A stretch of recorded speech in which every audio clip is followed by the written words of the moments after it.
You're listening to the most fraudulent F1 podcast with Dan, aka Engine Mode 11. I secretly moonlight as Helmut Marko at race weekends. And Blake, aka Brrrake. Echo chambers of farts and idiots on Twitter after races. It's the engine breaking F1 podcast.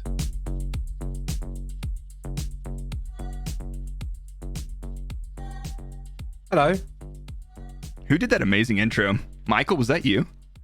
Big up, Michael. We appreciate you. Real man. one. Real one. Real one. Like F1? Yeah, guess what? What's up? Episode 7.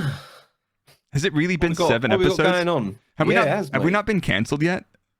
Not yet. We've been trying really hard, but not yet. Oh my God! So for anybody that's new to the episode, my name is Blake, aka Brrrake, and who do we have here? Who are you?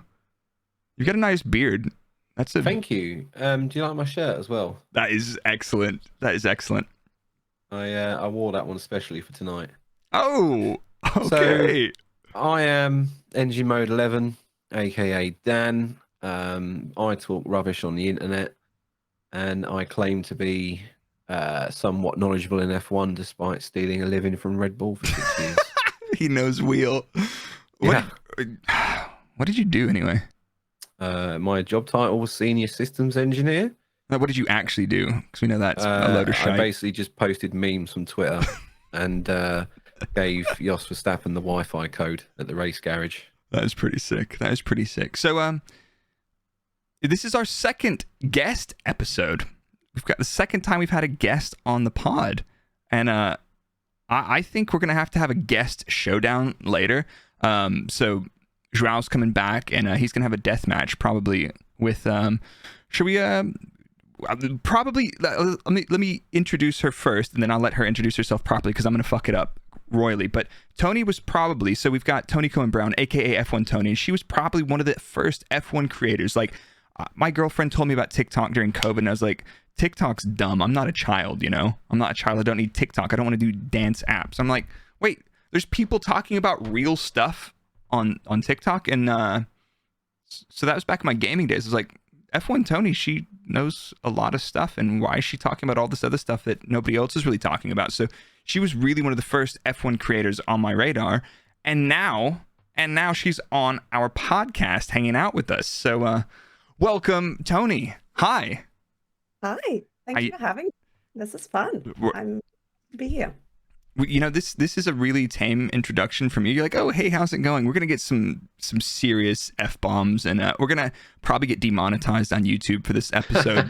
but Let's fucking go. Let's go. So give us like the rundown. If you had, you know, you had to make a first impression on somebody, and like, what do you do? Like, who are you? What defines you? What are you gonna tell them first?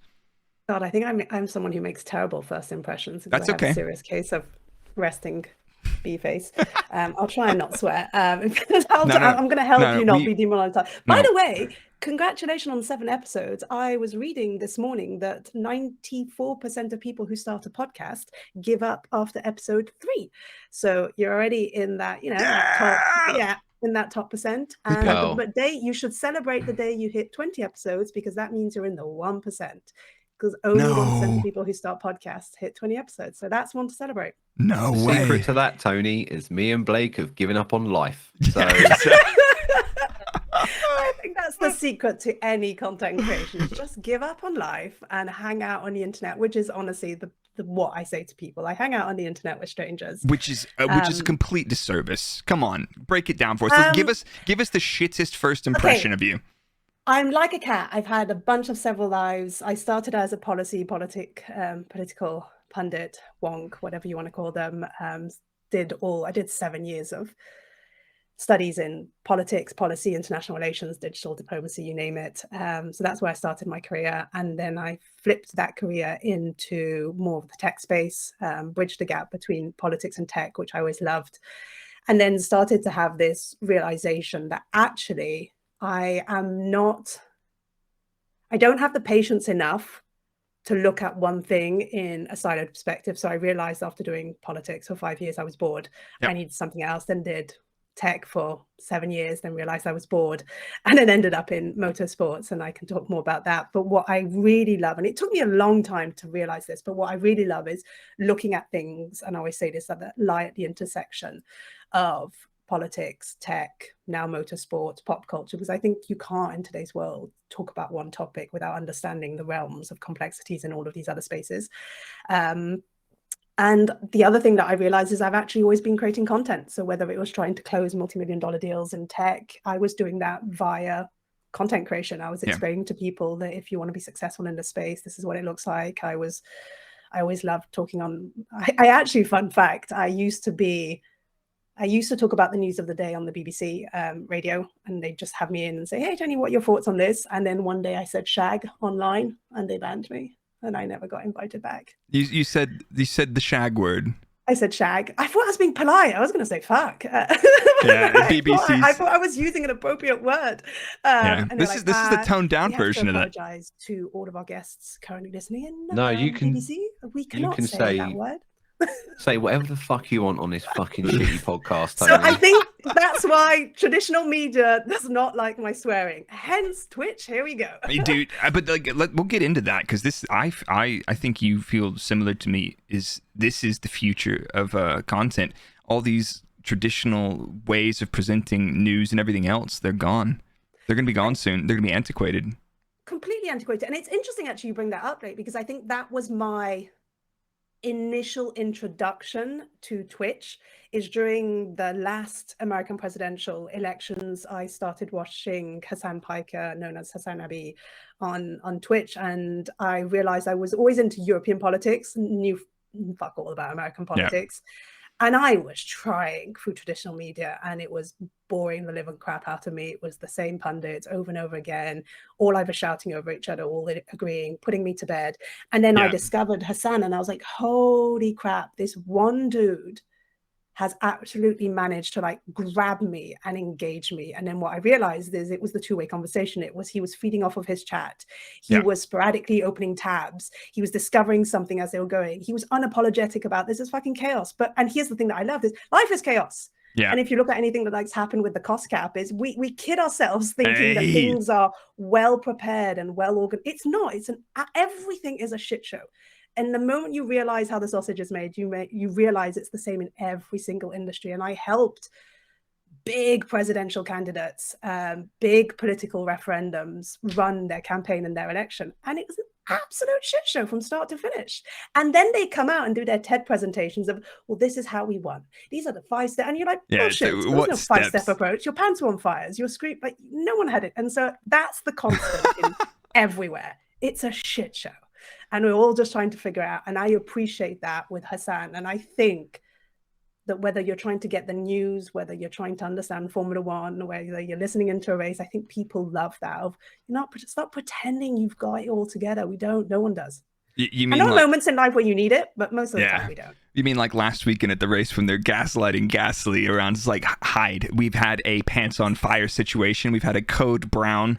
What do? We've crapped our trousers. Let's throw Pierre Gasly under the bus. And fair enough. But so we've got that intro to Toni, but how does Toni end up in Formula One? Like, because I know your story, but like it starts with young Toni, doesn't it? It starts with young Toni. I lived in Belgium, Brussels, so an hour away from Spa-Francorchamps. Everything is an hour away when you live in Belgium. Like that's the size of the length of the country to go from one end to the other. You've done Belgium, so by the time you hit Spa-Francorchamps, you're just like, oh, okay, that was Belgium. Loved. I lived there for 20 years. I think I still consider it home. I'm a bit of a nomad. I was born in France, grew up in Belgium, British by passport. Now currently living in America. Never felt more European than when you move to America, which is always very fun. Yeah, you're like, hi. I don't sound like you. I might look like you, but let's see. How often do you tell people that you're better than them just because you're European? Is that a thing? No, I'm just kidding. No, I'm actually thinking about it because it probably happens more than it should. No, I joke. One thing that I have learned and discovered by moving from one country to another. And I imagine this, you must see this, the two of you have traveled the world, there's something beautiful in sort of like not comparing, but contrasting what countries have to offer versus saying, oh, I wish they had this back home. Back home, this was much better. Looking at what a certain country has. So let's not kid ourselves. America is shit when it comes to infrastructure. They don't know how to set up a train line if their life depended on it. They're terrible with healthcare, but there's a lot of things that Americans do really, really well. And so that is something that I have appreciated by traveling. But going back to Formula One, I was brought up by a single dad, and that was the only sport that he really loved and that he was watching kind of religiously every weekend that it was on TV. And I started getting curious. And he dragged me along to many races. I lost many baby teeth. Sat at the front row of like Formula One races. Like, oh, that's loose. Yeah, that one's out. And there's a fun story of, I know I was sat on there's a picture of me somewhere, and we've been looking for 2 years and we can't find it. That I was sat on the lap of what we believe initially was Michael Schumacher's lap, but it's not. It was his teammate. And at the time, his teammate would have been because it was early 90s. Yeah. And so the two options are, I was either sat on Jos Verstappen's lap or I was sat on Martin Brundle's lap. And I'm just sitting there going, I don't know which one I prefer, but I really need the picture so that I can sleep better at night. You're like, God, I don't know. I'm not going to say anything. No, pick. Which one? Which lap would you rather be sat on? I don't know. I don't know. Martin. Martin? No. Yeah, I think Martin. Yeah. Yeah, I don't know. You would have known if it was Jos, because you would have remembered the searing, burning pain in your nose of the strength of his aftershave. Yeah. Okay. It's like when we were in the garage, you could smell him before you could see him. Really? Which is, it's not a good stealth tactic, but it's great for everyone else where you're just like, okay, get out. Oh. So that was my passion. That's how it started. Yeah, and then now you've kind of combined all that arc through the professional world, all the way full circle back to Formula One, and combining all those things that you've developed expertise in. Yeah. And then you've been like, fuck, let's Formula One this thing. Yeah, and didn't set out for it to be like that.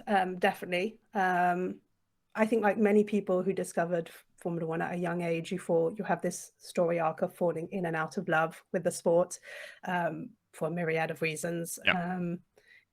Michael Schumacher dominated for too long. That was not fun, obviously. For too long. Lewis Hamilton dominated too much. That was not fun. Max Verstappen's dominating. This is not fun.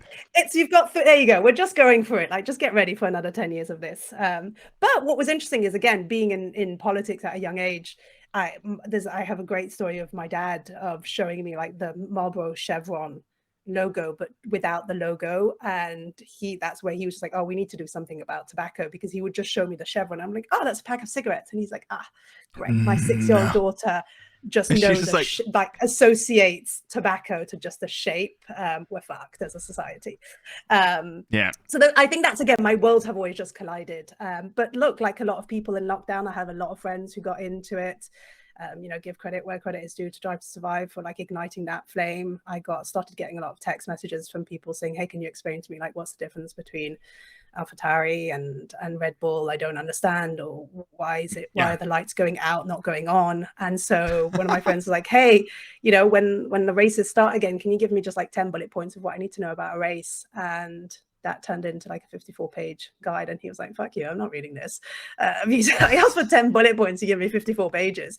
And that guide a couple of months later somehow ended up on the desk of someone at Formula One, and I was more worried than anything that I was going to get a cease and desist before using because I used a couple of Formula One images. Ooh, and which was equally likely. It's just depending on what side of the bed they woke up on. I'm just really disappointed. I wanted the fucking cease and desist letter. Yeah, it's like, hey, lady, can you stop writing these 54-page manifestos of shite? No, but it's actually excellent stuff, and it's like, and it goes to show you. And I think Dan and I probably struggle to appreciate this. I think I do appreciate it more now, but it's like, what do F1 fans want, especially the new ones? What do they want? They don't give like they want to know like what does Christian smell like? I'm like, I don't remember what he smells like. I don't care. But like, I've had people ask me, I'm like, or what's this person like? I'm like, I don't like talking about people's personalities. Like I like the tech, I like the engineering, and I like just bullshitting around. But like some of the stuff that like people want to know the super basic stuff, and they're like, tell me something secret. It's like,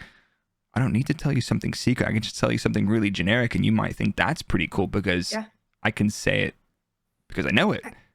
And context matters. Like, it's basic and generic to the both of you, but to someone on the outside, it's actually really interesting. I remember when I was in Miami with Aston Martin in the garage, and I had never thought about this. I know this is one of those things that I knew about. I knew the theory that there was a countdown clock. I knew that you were all timed in the garage at how much time you could spend. And this is, you know, somewhat new. I can't remember what year this kind of started to be implemented. And it was obviously to make sure that, you know, people weren't working overnight tirelessly, but it was also, you know, all the things that they were preventing. Basically the curfew, the curfew timer. The curfew, yeah. Yep.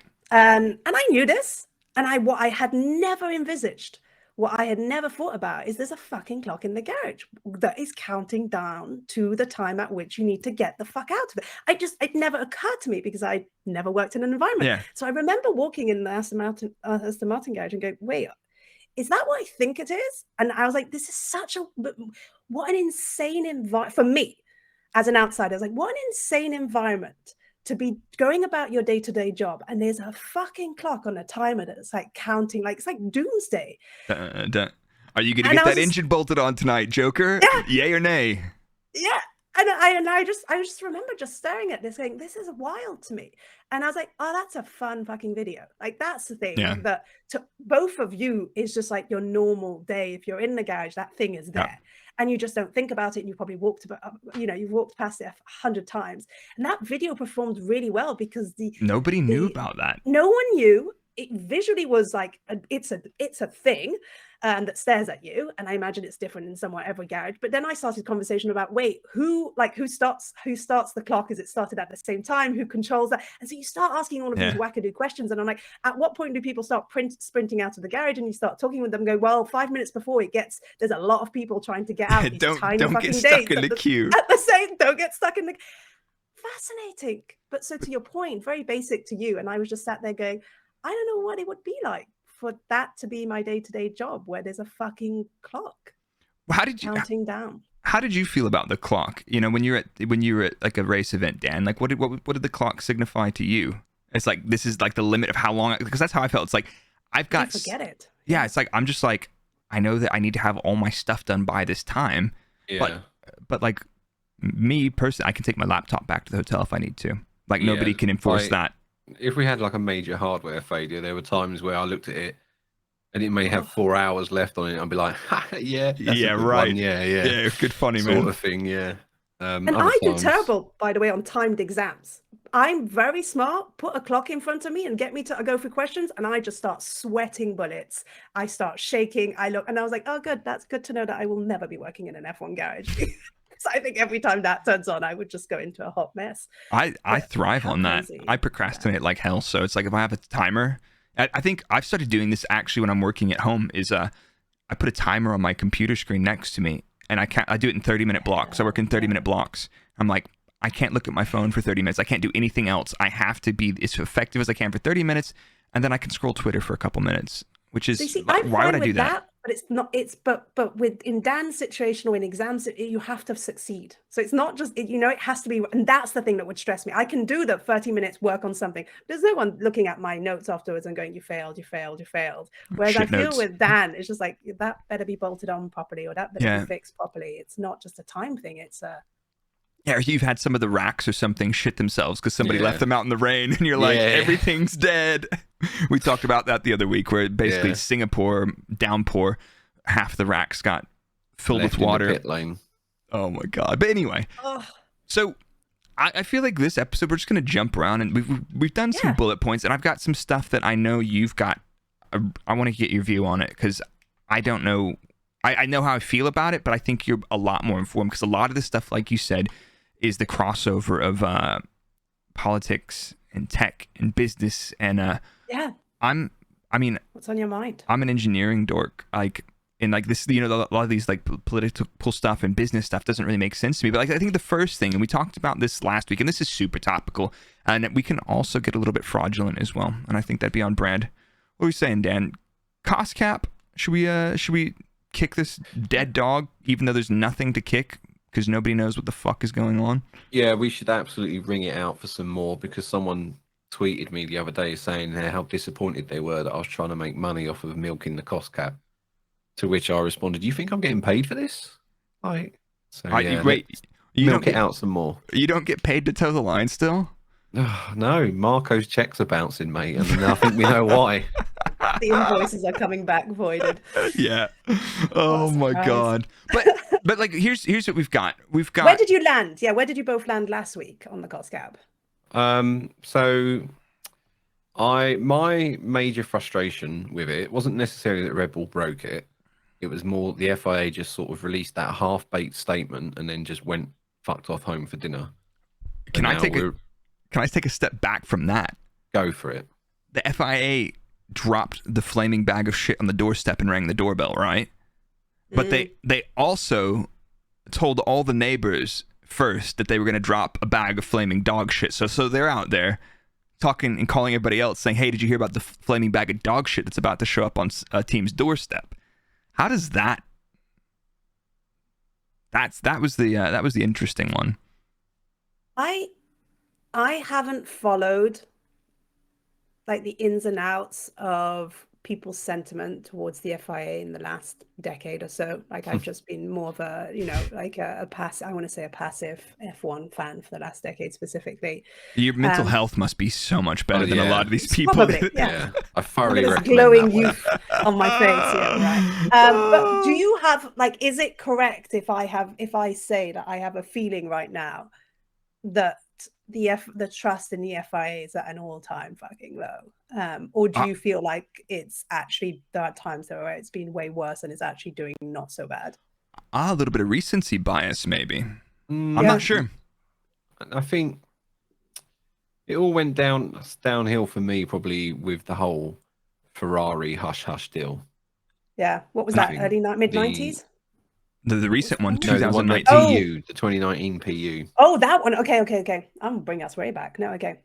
No, I mean, they've probably been dog shit as far as we can remember. So, but I don't remember anything because like I felt like I was pretty close to it from 2011 onwards, like being at the track up until 2017. So like when stuff was going on, I felt like really connected to it. I didn't open Twitter in those days, and I'm really glad I didn't because what a shit show. But I think so. For you, Dan, it's 2019 where it started. I think so, but the FIA, I mean, people used to call them Ferrari international assistants, didn't they? So I mean, it's not like they've had a squeaky clean record forever. Yeah. I don't know. And the reason I ask this, because I think this is, to your point, like it's a cost cap. It's the first year that they're introducing it. It's bound to be a shit show. It's bound to be difficult. Looking at any regulation in Formula One, whether it's the financial one, the technical ones, it's endless. We joke on my stream all the time that everything is hidden in Appendix L. And if you've got a question, just open up Appendix L. It's probably somewhere in there at this point. And it was always going to be like wonky and weird. And I think we're going to see the same in 2014 when they take away the tire warmers completely. I mean, we know that every time there's a big change, it's going to be wonky. It's going to be difficult. But what I'm surprised by is I kind of feel that they've locked themselves in a position where it's kind of doomed if you do, doomed if you don't. Because if they come down hard, people are going to revolt and they're going to be like, why are you coming down so hard? This is the first year. Be lean, be kind, be generous.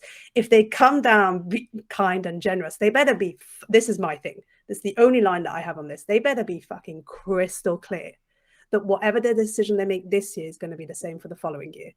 Because then you've heard it already from Toto Wolff, if they're going to look, because then that opens up the door for other people going, well, I guess fuck around and find out. It's not too bad. So let's fuck around. Let's overspend a little because clearly it's worth it. These teams are winning the championship. So if they do come down not too hard, they better be crystal clear that we're not coming down too hard because it's the first year. And so we're being generous and deal with it and have some balls to say and deal with it.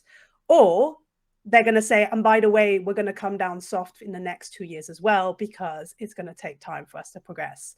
And I'm worried that they don't have right now a great track record of either consistency or clarity. And that's the thing that scares the living. And I'm just like, it's not that difficult. Clarity is actually not that difficult. You're a regulation body. Like that should be in your core. clarity and regulations kind of go hand in hand.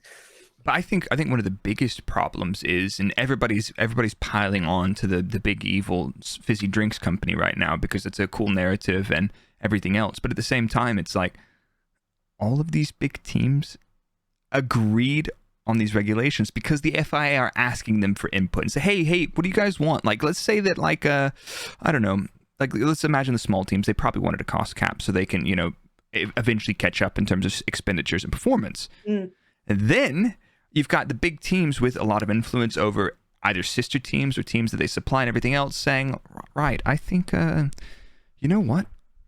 We don't want very harsh penalties for this, just in case, because everybody's like, they want to go as fast as possible. If you get caught with your pants down, you don't want to get spanked too hard, right? So they're like, ooh, minor breach up to 5%. Yeah, just a little, no big deal, right? And all these teams agree on this. Tweaked. Yeah, but it's like, right, but like you've got people pushing to the limit, and what it sounds like what Red Bull have done is, they've said they've acted in good faith, but they've got a procedural breach and they're over the budget. Nobody knows how much over they've went, right? That flaming bag of shit didn't come with a receipt.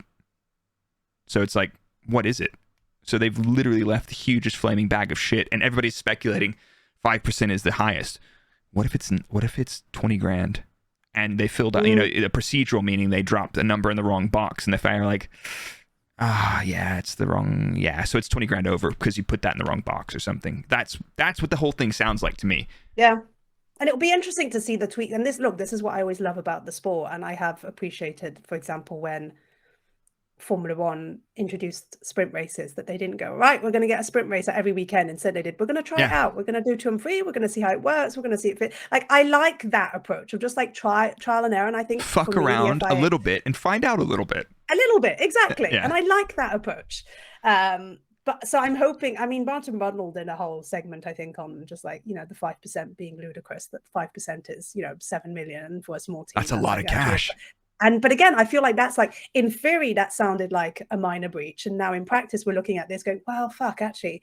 So if it is 7 million, that's actually a big breach. So to your point, can it be just like less than 1%? Like, I hope they revisit this and go like, actually, a minor breach is anything less than 1% that equates to, Yeah. And then anything over this, it doesn't matter if it's a minor or whatever. It's like, if it's over, you're fucked. But they've done this thing where they give you... And also, what does fucked mean? Because they gave us a laundry list of what could happen. Maybe this, imagine maybe trying to punish your kid and go, if you don't eat your green beans, okay, these are the 20 options that could happen. It doesn't work like that. And the kid's like, what you know what? If you don't eat your green beans. Green beans are shit. I'm getting ice cream. That's in the FIA convention there, Mom. Yeah, if you don't eat your vegetables, we're going to convene a family adjudication panel, and we're going to sit around and come to an agreement on your punishment. Yeah, the a la carte menu of maybe not very bad things that might not happen that don't actually mean anything. And also, we're not going to punish you today. We're going to wait until dinner in 5 weeks from now in order to first assess it, and then we'll wait 5 more dinners to apply the penalty. So you can do whatever. The kids at the table are sat there going, do I eat the fucking green beans or do I not eat them? It's like listen, the recency of it's like, I can do this. I can fuck around and do this now, and I'm not too worried about what's happening in 10 weeks. Not a big deal. If I miss out on ice cream in 10 weeks, I've had worse. I've been chewed out before. Favorite line from Inglourious Bastards. I've been chewed out before. When do you think we're actually going to get any clarity on this based on both of your experiences in this space? Well, I looked at this, I think, last night at like 4 a.m. when my child decided not to sleep, which seems to be a regular thing. But the thank God for the Cusco updates for you. It keeps you exactly, yeah. It's all for you, Dan. I don't know if you realize this. Thank you. I feel honoured. Williams got their accepted breach agreement was made public on the 5th of June, and their accounts were late the 31st of March. So I think it was like 68 days or 62 days or something. And that's if Red Bull go for an accepted breach agreement, which the tone of their statement doesn't make it sound like they will. No. So I don't think we're going to know by the end of the season. Which is mental. About last season. Yeah. I think Tony's point is the perfect one, and I think a lot of people are saying that, and that's probably one of the narratives that people are pissed off about is clarity and consistency. We're lacking both of those with the sport, and let's be honest, because we're probably going to spend a lot of time talking about new people to the sport. Imagine you're coming into this sport now and seeing all, you open up your Twitter feed, you open up Autosport because you're like, oh, I learned how to find out motorsport news. I'll see BBC, I'll see Autosport, and they're like, how am I supposed to follow this? What is this? It's alienating, is it not? It's completely alienating. And take it even one step closer, Suzuka points awarding. Oh my God. Like that. How? If you're a new fan and you're hearing Crofty and Brundle try to explain points allocation to you in percentages whilst trying to watch a race, and you're going like, wait, this sounds a little bit confusing, and you're all over the points, for not, I want to say 90% of the pundits to agree and start talking about all of this, for them to raise the race to end and for them to say, oh no, actually scrap that, we're awarding 4 points. And then I hear afterwards that the FIA was always going to award all of the points, that they knew they were going to award all the points, but they didn't communicate that to anyone. And yeah, are you kidding me? So cost cap is like, I think for us that are really invested and nuts, but if you're just trying to watch the race and you look at this and you end up scratching your head, and it was interesting that even I watched this and go, God, I must be exhausted and tired because this is really fucking confusing, because I thought I knew a thing and now I'm being told the opposite. And then I'm still looking at this going, this still doesn't track right. I'm opening up the regulations, which quite frankly, as just a normal sports person, you shouldn't be opening up the fucking FIA regulations to try and understand what the hell's going on. And then you realize no one actually knew what was going on, but the FIA did. And you sort of go, well, why didn't the FIA? And just then you talk just to the broadcasters, homies. Confusing. We spent 30 minutes on my stream watching the race. Is it? Isn't it? Isn't it? For 30 minutes in my chat, and it's just like, I was just like, nobody knows. Let's just wait until the end. And then you've got your best friend Johnny Herbert telling you that you're the world driver champion. God, like, and that video, by the way, my heart braked for Max Verstappen in that video where he's talking to Marco and then he's talking to Checo and then he's going back to Checo and going, wait, do you think? And he's like, he's trying, you can see he's doing like, we need one more point. We need one more point. And we need more point. And we're not quite there. No. And then Charles comes in and says, oh, by the way, congrats. And he's like, wait, what? And then you've got Johnny Herbert and, oh my God, can we tell the kid if he's a fucking champion or not? And I say kid, I shouldn't say kid. He's a grown-ass adult. But like, he's still 17-year-old Max Verstappen after watching those videos in the Toro Rosso. Yeah. And I saw a video in a weird tangent, but which I'm really bad at following all the other feeder series, but I try.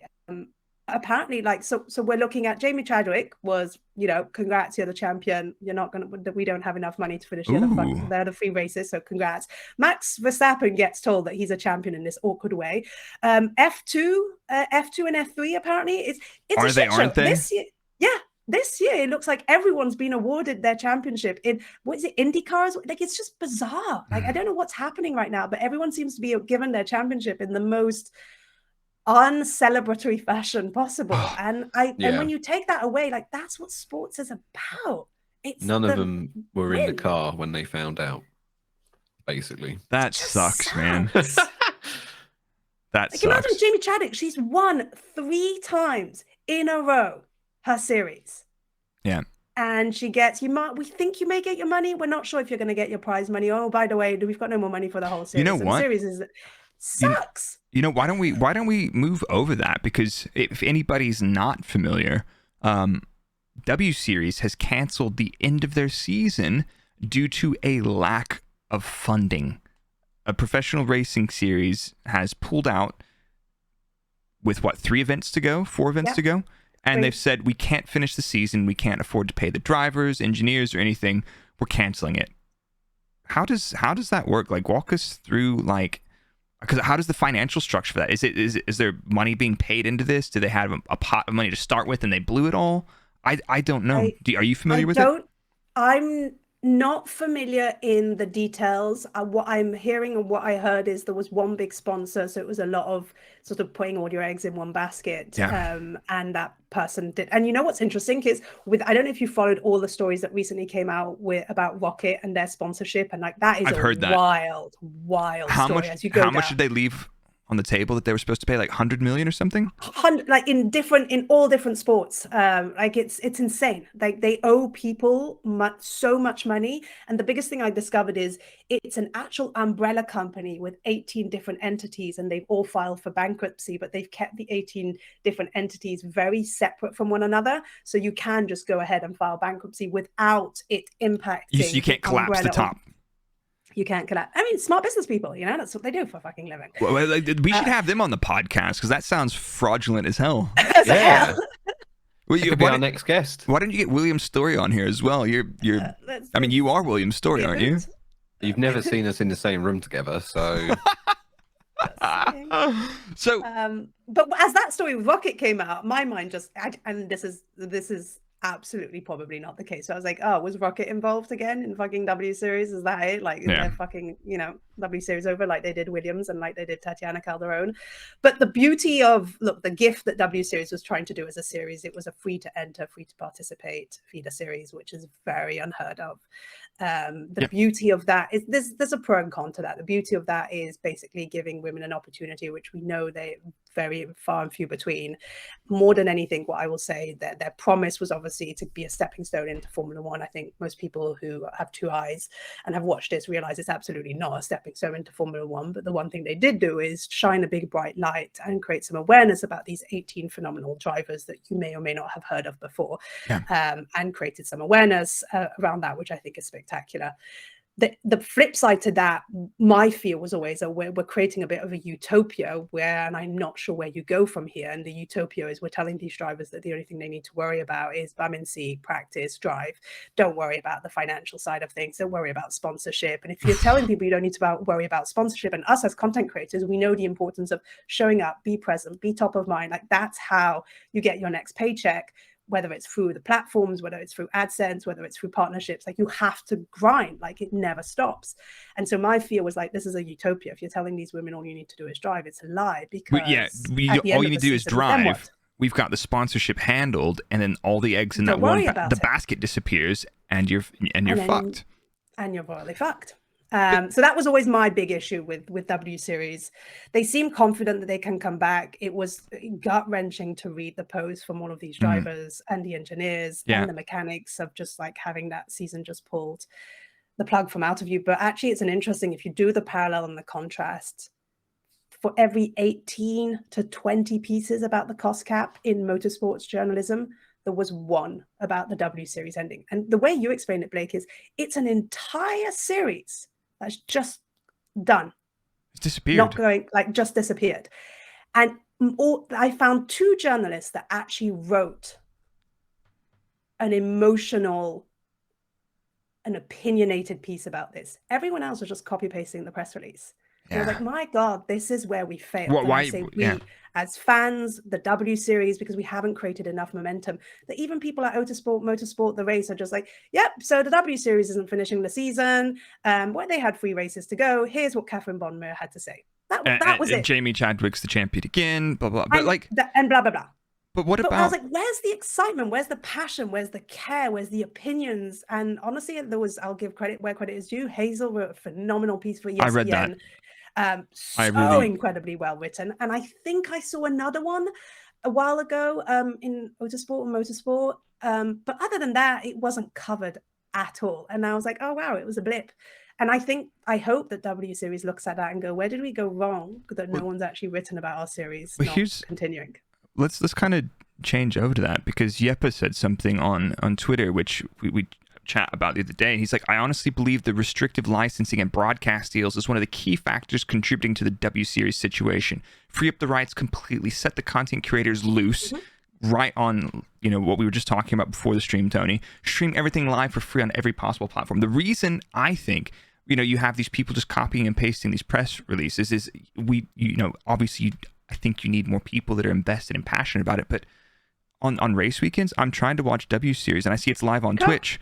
And it's like, oh, it's region locked. Was it? I didn't even know that. See? Yeah, exactly. So it's like, how are we supposed to know about this? Why are the broadcasters not plugging this stuff during the race weekend? It's like Formula One. This is your product as well. It's they've got the rights, but it seems like they've just literally gutted the series so that Sky can take their bag of cash off of saying, oh, we've got this, cool, we'll do this, and it's like, cool, nobody can consume this. You've basically restricted this so much that, of course, and then the way you said, nobody's invested, nobody's writing or talking about it because, you've taken it and hidden it away somewhere. What are you guys doing? I don't think that's the entire thing, but I don't know. Dan, it's a big Tony? part of it. Yeah. I'd love to hear Dan's for, actually. And just to your point of I didn't even know it was on Twitch. It's fascinating. Yeah, no, I didn't even know. It's if you want to watch it in the UK, I don't know what it's like out in America and that, but you have to be subscribed to Sky. Yeah. Now, people that have listened to the podcast before will know I've got a very specific feeling about subscribing to Sky for F1. But yeah, it makes no sense to me why it's not on F1 TV. I don't see there's any reason why it shouldn't be. And again, being on Twitch, literally, that was the first I've heard of that. I had no idea it was on Twitch. Yeah. Yeah, but it's regionalized, so it depends on where you are. You can watch certain things. Oh well, then we probably can't watch it. I know it's region locked in the UK. Yeah, so I'm doing my watch. I finished watching practice or qualifying or P3 or whatever. I'm doing my notes. I'm doing my analysis notes, and I want to throw on W Series in the background. It's like, well, I can, but I have to take a plane trip from Nord to. Theoretically, had to take a plane trip from Nord, and it's like I don't want to do that because I'm working on this laptop right now. I need another computer to. It's just like. Come on, man! Like, but what is W Series is an interesting point in this, and you said it was a utopia, right? Yeah. But do we need W Series, or does it need to be something that's like pre W Series? Because you're getting these women that are in this series, and it's like they're the drivers, and they're right. You've earned the spot, and they're scouting people, finding the talent. But it's like, who's investing in this talent from when they're children? So there's a couple of threads where do you sit on that? There. I've spoken to a lot of drivers, whether you talk with Tatiana Calderon, Sofia Floch, Amanal Kabasi, they'll all say that they don't like the concept of W Series. They don't like the idea that you're siloed. They don't like the idea this is actually one sport where it makes no fucking difference whether you're a man or a woman driving. Yeah. Although I will caveat that with the fact that it kind of does make a difference because everything has been built by men for men and with men in mind. Yeah. And I say that as some of the women and girls, because some of them come in really young. I think in W Series there's a couple who are like 16 or 17. Okay. Can't wrap their hands around an F2 car because the steering wheel is way too fucking big, and it was built with man's hands in mind. They can't touch the pedals, and you can't accommodate an F2 car. You can't change the spec of the car. They're homologated. You can't touch. Yeah, you can't touch the wheels. Tough shit. And so there's something to be said here of, if the FIA cares so much, show me the receipts that the next generation of an F2 car has been built with women in mind, with women involved, with women building it, with women's specs. And like, again, and I go back to the story that I thought was absolutely fascinating with the W Series is 2021 was the first year we had a race suit that was designed for women and for women's bodies and shapes. Mental. So we have this whole thing of, we're not setting them up for success. Like how, and the women will talk about it going, it's really baggy here, so it's rubbing against the seat, which is really painful. It means there's too much material here, and it's really tight around my hips and my ass. Of course it is. Like, that's how women's bodies, most of them, are shaped. But you're not building a race suit. But all these suppliers are doing custom bespoke fits for each of their drivers in Formula One. It's like, you could come up with a handful of, template female suits. Yeah. But no, they're not doing that. But here's the problem, Blake, and it goes back to the thing that I have all the time, which is the people making the decision in those rooms are not thinking about this. This is not top of mind. The FIA and the folks at F1 are not worrying and not thinking about W Series as much as they ooh and ah how exciting it is to have this female series and to focus on the women. The moment that shit hits the fan, they're nowhere to be seen because it's like, not a thing that they're talking about. Then, to your point, Blake, they are not trying to figure out on a Saturday on Sunday how they tune into W Series. No. They're just not. No. And I will never forget the women. I think it was the women when they had an accident last year, Austin, Texas. They were talking about how they couldn't figure out how to watch their own series. The drivers themselves, the W Series drivers, were having the same problem that Dan just mentioned, which is we couldn't figure out where the fuck to find our own series to watch our own teammates. You've got a problem. Yeah. And I go back to going back to Yeppe's point, which was interesting because this came at the aftermath of hearing, and Dan, I don't know what your thoughts on this, but I thought was really interesting, which is the fact that obviously Sky Sports has just closed the deal for the next 9 years for an exclusivity deal for Formula One, which is insane to me at a time where, going back to the conversation we had at the start of this chat, where fan engagement and content creation is shifting so rapidly. Why the hell are you locking yourself into an exclusivity deal for 9 years where we have no idea what this space is going to look like and what the fans are going to want?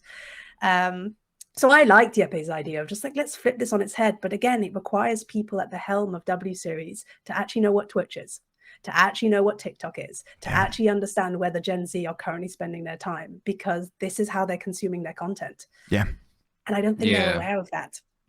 Again, another super fun late night, I can't sleep, random research. And I was looking, and F1, I think, has tripled in like business revenue and size. Yeah. And that's not because they're making deals for 9 years to region lock themselves. It's because they've opened up F1 TV and things like that. Mm-hmm. It's the future. And I just, the Sky deal, just, I'm going to It's mute multi-screen. myself before I go off on one. Yeah. But it is fascinating from a business perspective for me. It's somewhat asinine to lock yourself in my opinion, to lock yourself into a 9-year deal at a time where everyone is rethinking. You're looking at Amazon paying for Thursday night broadcasting, putting so much money into this.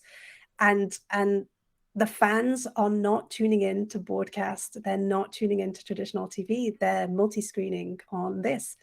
They're following their favorite commentators. They're following the likes of you two and going, I don't give a shit what, as much as I love Martin Brundle and Crofty, like they're just like, I've heard them for 10 years. I want someone else's opinion. And by the way, even when we pay them the big bucks, they don't seem to be able to give me insights into what actually the hell is happening. And that's not their fault. That's a whole broader problem when we go back to the points allocation. But you look at it and go, well, it kind of looks like we're all getting the same information. So fuck it. Let's not watch the experts. Let's actually watch people that we're engaging with. And exactly.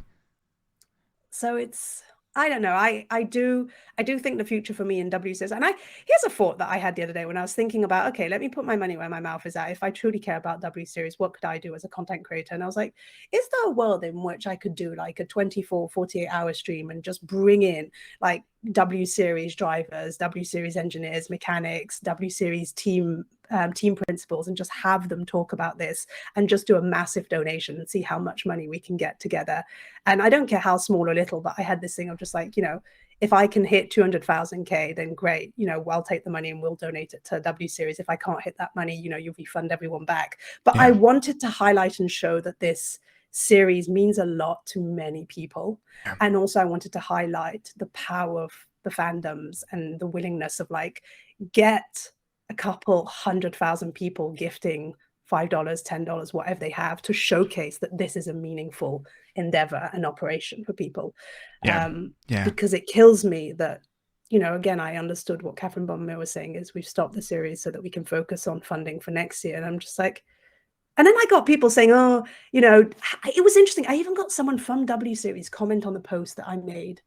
And then I got this idiotic guy, but it was interesting. This woman was saying, and I don't disagree with her, but I did find it interesting because I actually disagreed with the second part. She was like saying, I think it's important for you to remember that W Series does not run at the same level of F1. I was like, nowhere did I say that. And also, I'm not an idiot. I do fully understand that it doesn't run at the same level of F1. My issue is that F1 keeps touting the excitement of young women in the sport and the excitement of W Series, but won't so back step it up. And then she was saying it's a feeder series on the level with Euro Formula Regional, all of that, which I agree with.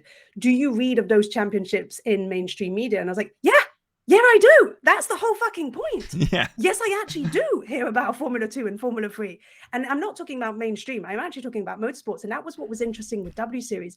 We heard about it in mainstream media first before we heard it in the motorsport world. Yeah. And there were more different. people, like, let that sink in. There were more people in mainstream media talking about W Series not finishing the year because of lack of funding, of people in the actual fucking community. That is mental to me. And so I don't, and again, I also believe that W Series is created at a time which is really exciting and built. It looks like it was built 20 years ago, like to your point. Like it looks like it's old rich men helping young women get into a sport. And I don't think that's great. Would you almost say it's like a token gesture? Like a sort of virtue signaling kind of thing. Sort of thing, like. I think the virtue signaling from F1 100% when it comes to like tapping themselves on the back and it makes them feel good. I put that on the same fucking level as We Racers 1 because you've actually done nothing to support the series. Like that I can't point to anything. And maybe they have and they're just not putting it out there, which I think is a shame. They're not sharing any of the receipts for it. It's like we're questioning your transparency and everything else. And it's like what have you done? You haven't done anything apart from allow them to race at some of the same races. But I wouldn't say that it's tokenized. I would genuinely say that the people who are trying to pull this together are truly trying to do the right thing. And, you know, I shouldn't go on this too long, but it's also interesting to see that David Coulthard also just created More Than Equal, even though he'd put some money into W Series and was helping W Series, and now he looks like he's backed out of that and created yet another thing. And I can't help but say, is this what women need? Do they need another program run by old men? David Coulthard, but like run by old men that seem to know what women want. And it doesn't seem to be working. So let's stop, you know, it's not because you slap a new name on it and a new logo that it's going to do anything different. No. I just think, like, let's think outside the box. And I like this idea of do something that's owned by the fan with fan accountability. Oof. Like as much as crypto and NFTs like go right above my head these days, but I think there's something to be said about ownership. You know, what if the fans, you know, what if teams were running because fans were giving $5 a month and you had 500,000 fans giving $5 a month for W Series to be running? Like, that'd be fucking epic. I've got one gifted sub for W Series this month. It's like there's a whole ecosystem of people. And I think, like, to your point, it's run like something that's 30 years old. That's it. So that's the problem. The marketing is run by as if it was done in the early 2000s, you know, the marketing for the series. Which again goes back to this world of content creator that we're all in right now, is you need someone who's in this space, who understands how you build viral videos, who understands how you create a podcast that's engaging, who understands what sports commentary or the future of sports commentary can look like. And I'm not saying scrap the old, that's us. There you go. There you go. I'm not saying scrap the old model, but you don't have to throw the whole thing away, but like put some new spokes on the wheel, because it's time. Why don't we shift gears? Because like I think that's an excellent point, talking about the content creator economy and ecosystem. But why don't we do a little? Are you guys happy that you said everything you wanted to say about that? Because I feel like we've touched on a lot of that, and honestly, I could go on for another hour about that, because I also love hearing your thoughts on it. But why don't we fast forward to Austin?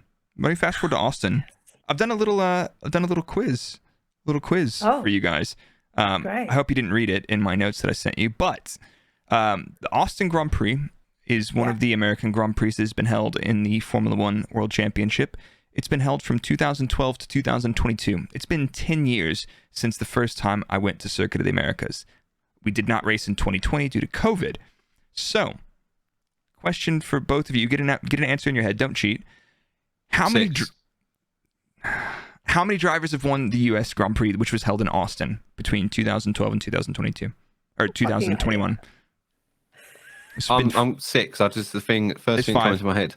It's been 5. Oh, can we name all of them? Lewis Hamilton. Yeah. Kimi Räikkönen. Yep. Max Verstappen. Yeah. Yeah. Sebastian Vettel. Yeah. Who else has won? I'm so tempted to cheat. You say 2012? Yeah. Webber? Webber? No, mate. Not Webber. I don't know. What do we have? 4? We've got 4. We need one more. Vettel, Kimi, Max, Lewis. How many has Lewis won? Bottas. Yeah, it's Bottas. It is Bottas. Oh, was it? Bottas 2019. Good old Bottas. Good old Valtteri. How many has Lewis won? He's won a couple. Oh, a handful. It is exactly one handful. All 5 of them. There you go. But while we're on to the Austin Grand Prix, what do we, Dan? Let's start with you. What do you think about the alleged over-Americanization of Formula One? Because you're also an old school fan. Probably you and Toni go way back before I was even interested in Formula One. But thanks. Way back. I'm older than you, Dan. I'm 34 years old, right? We're both older than you, Dan. About 50. Respect your elders. 3 kids will do this to you. Yeah. Right? No. What do you feel about it? What are you thinking? I don't care. It's healthy. It's healthy for the sport. I like that. Gatekeep some people. Come on, gatekeep some people. Go on. Right. Throw them under the bus. Okay. Fuck the Americans, even though... Actually, you know what? Funnily enough, this might be semi-relevant. I hope they're still listening, because they are our largest audience share the podcast at 32%. Let's go. 2%. The Engine Braking Podcast, 32% of the American audience. Yep. Yeah, 32% of our audience is the largest share, and it's American. They do like English-speaking commentators, like all the Britishness. It's very interesting. God, am I big in America with my dulcet tones? They love it. Honestly, man. Honestly, no Americans have been like, "Hey, man, I like your accent, bro." They're like, "I like that Engine Mode 69. That's real saucy." Yeah, I put that on late at night and go to sleep to it.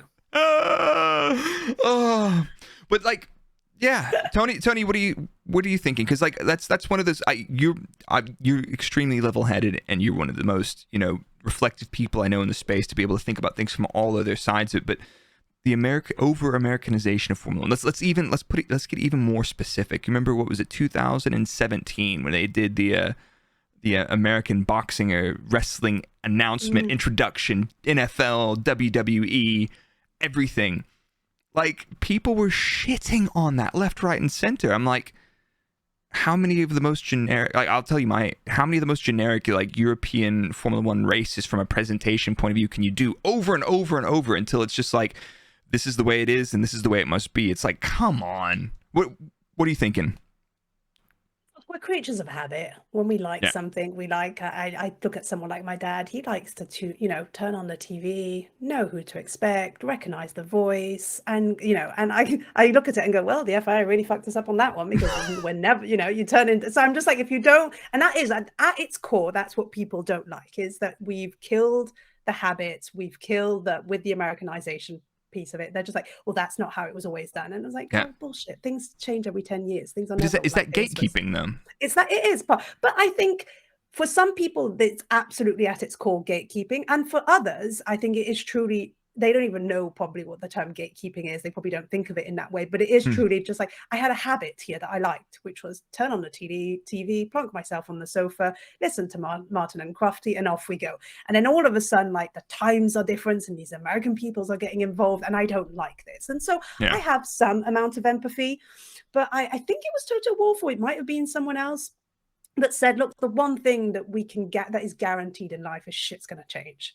So we better start getting real comfortable that stuff is, what we've been used to for 5 years is going to be, and this is not just Formula One, this is true in every single world. Like, I'm already dreading the day where I'm going to have to teach myself, or my kids are going to have to teach myself how to use a fucking computer, because it's not the way I used to turn on a computer. And that's going to happen. Like, that just is going to happen. And so I have that level of empathy. But I love what Dan said, is like, it's good for the sport. So why are we pissing on it?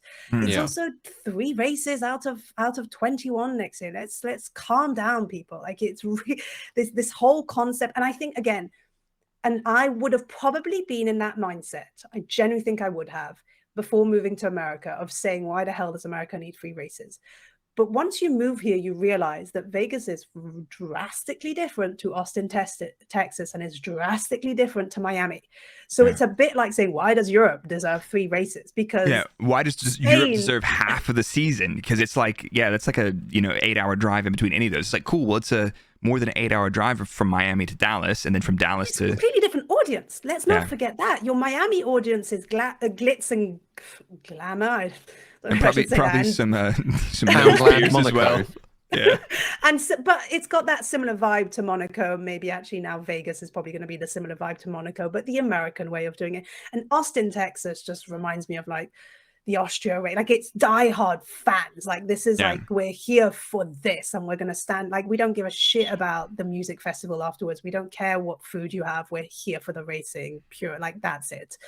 And I just go back to there's a parallel to be drawn with all the content creators. I have people who say, God, I hate your content, or, oh God, I really like your content. I just wish you didn't make it a point that you're a woman. I'm just like, I can't show up in any other way. About that. Right, let me put on my man suit when I do TikToks for you fucking dork. But again, then I go, that's fine. My content's just maybe not for you. Yeah, Which again, I go back to, maybe the Vegas race is just not for you. The Costa race is just not for you. You funny you say that, because I sent out a tweet today and I was like, show me some of your favorite YouTube videos, right? And there's some really big names that came up in that. I'm not the audience for that. I tried watching some of them. Like, they're great videos. I understand. I've noticed some of the mechanisms because I've been watching this stuff, but it's like, I'm not fucking interested. Like, I'm not your guy. I'm not that audience. And another one is like, you know, the edited podcast is like, they're talking about, you don't like it because you're not the audience for that. So take a step away from that and understand that. But like, if somebody doesn't like your content because you're a woman, that's a them problem. That's that's misogyny at its core. Yeah. I'm just like, and the worst thing is they were generally trying to make a compliment. I'm like, I can't help you. I cannot help you if you think that was a compliment, and I shouldn't be offended by the fact that you said I love your content. It's just a shame that it's coming from a woman. You know, I generally don't know where to start with that. But I wish Dan didn't have a beard either. I'd enjoy Dan. I'd enjoy Dan a lot less without a beard, honestly. You need to have a word with Mercedes and tell them to pull their finger out. Have you heard about this, Tony? Dan's going to shave if Merc win a race. And honestly, Singapore is safe. I'm safe for the rest of the year. Nobody wanted to win Singapore except for Checo, and Leclerc didn't even want to win it that badly. I think it's safe. I think you might have a surprising coach. It needs to be Tony, because I'm being Father Christmas for my wife's crash group this year. You're going to be Father Christmas before he was Father Christmas, if that goes. This is like the genesis of the Father Christmas story. Sorry, kiddos. Yeah. Baby face Dan. Training. So if Mercedes win a race this year, no one is going to be more angry than my wife. Oof. Don't. Yeah, I'm going to come at. Happy. I'm going to be real, looking at from a data point of view. They're going to struggle to do one. Maybe if there's a wet Interlagos, but still, even then, I'd put my money on Ferrari before I would put it on Mercedes. Really? Yeah. Then I don't think they're going to catch them.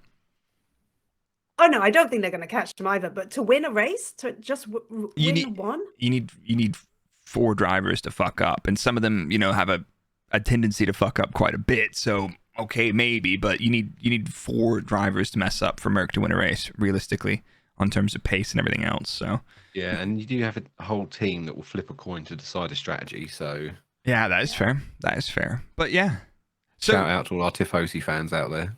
Yeah, Dan and I were talking about this before the pod, and it's like, we're gonna have to get out to a race next year. Yeah. We're gonna have to get out to a race next year, but.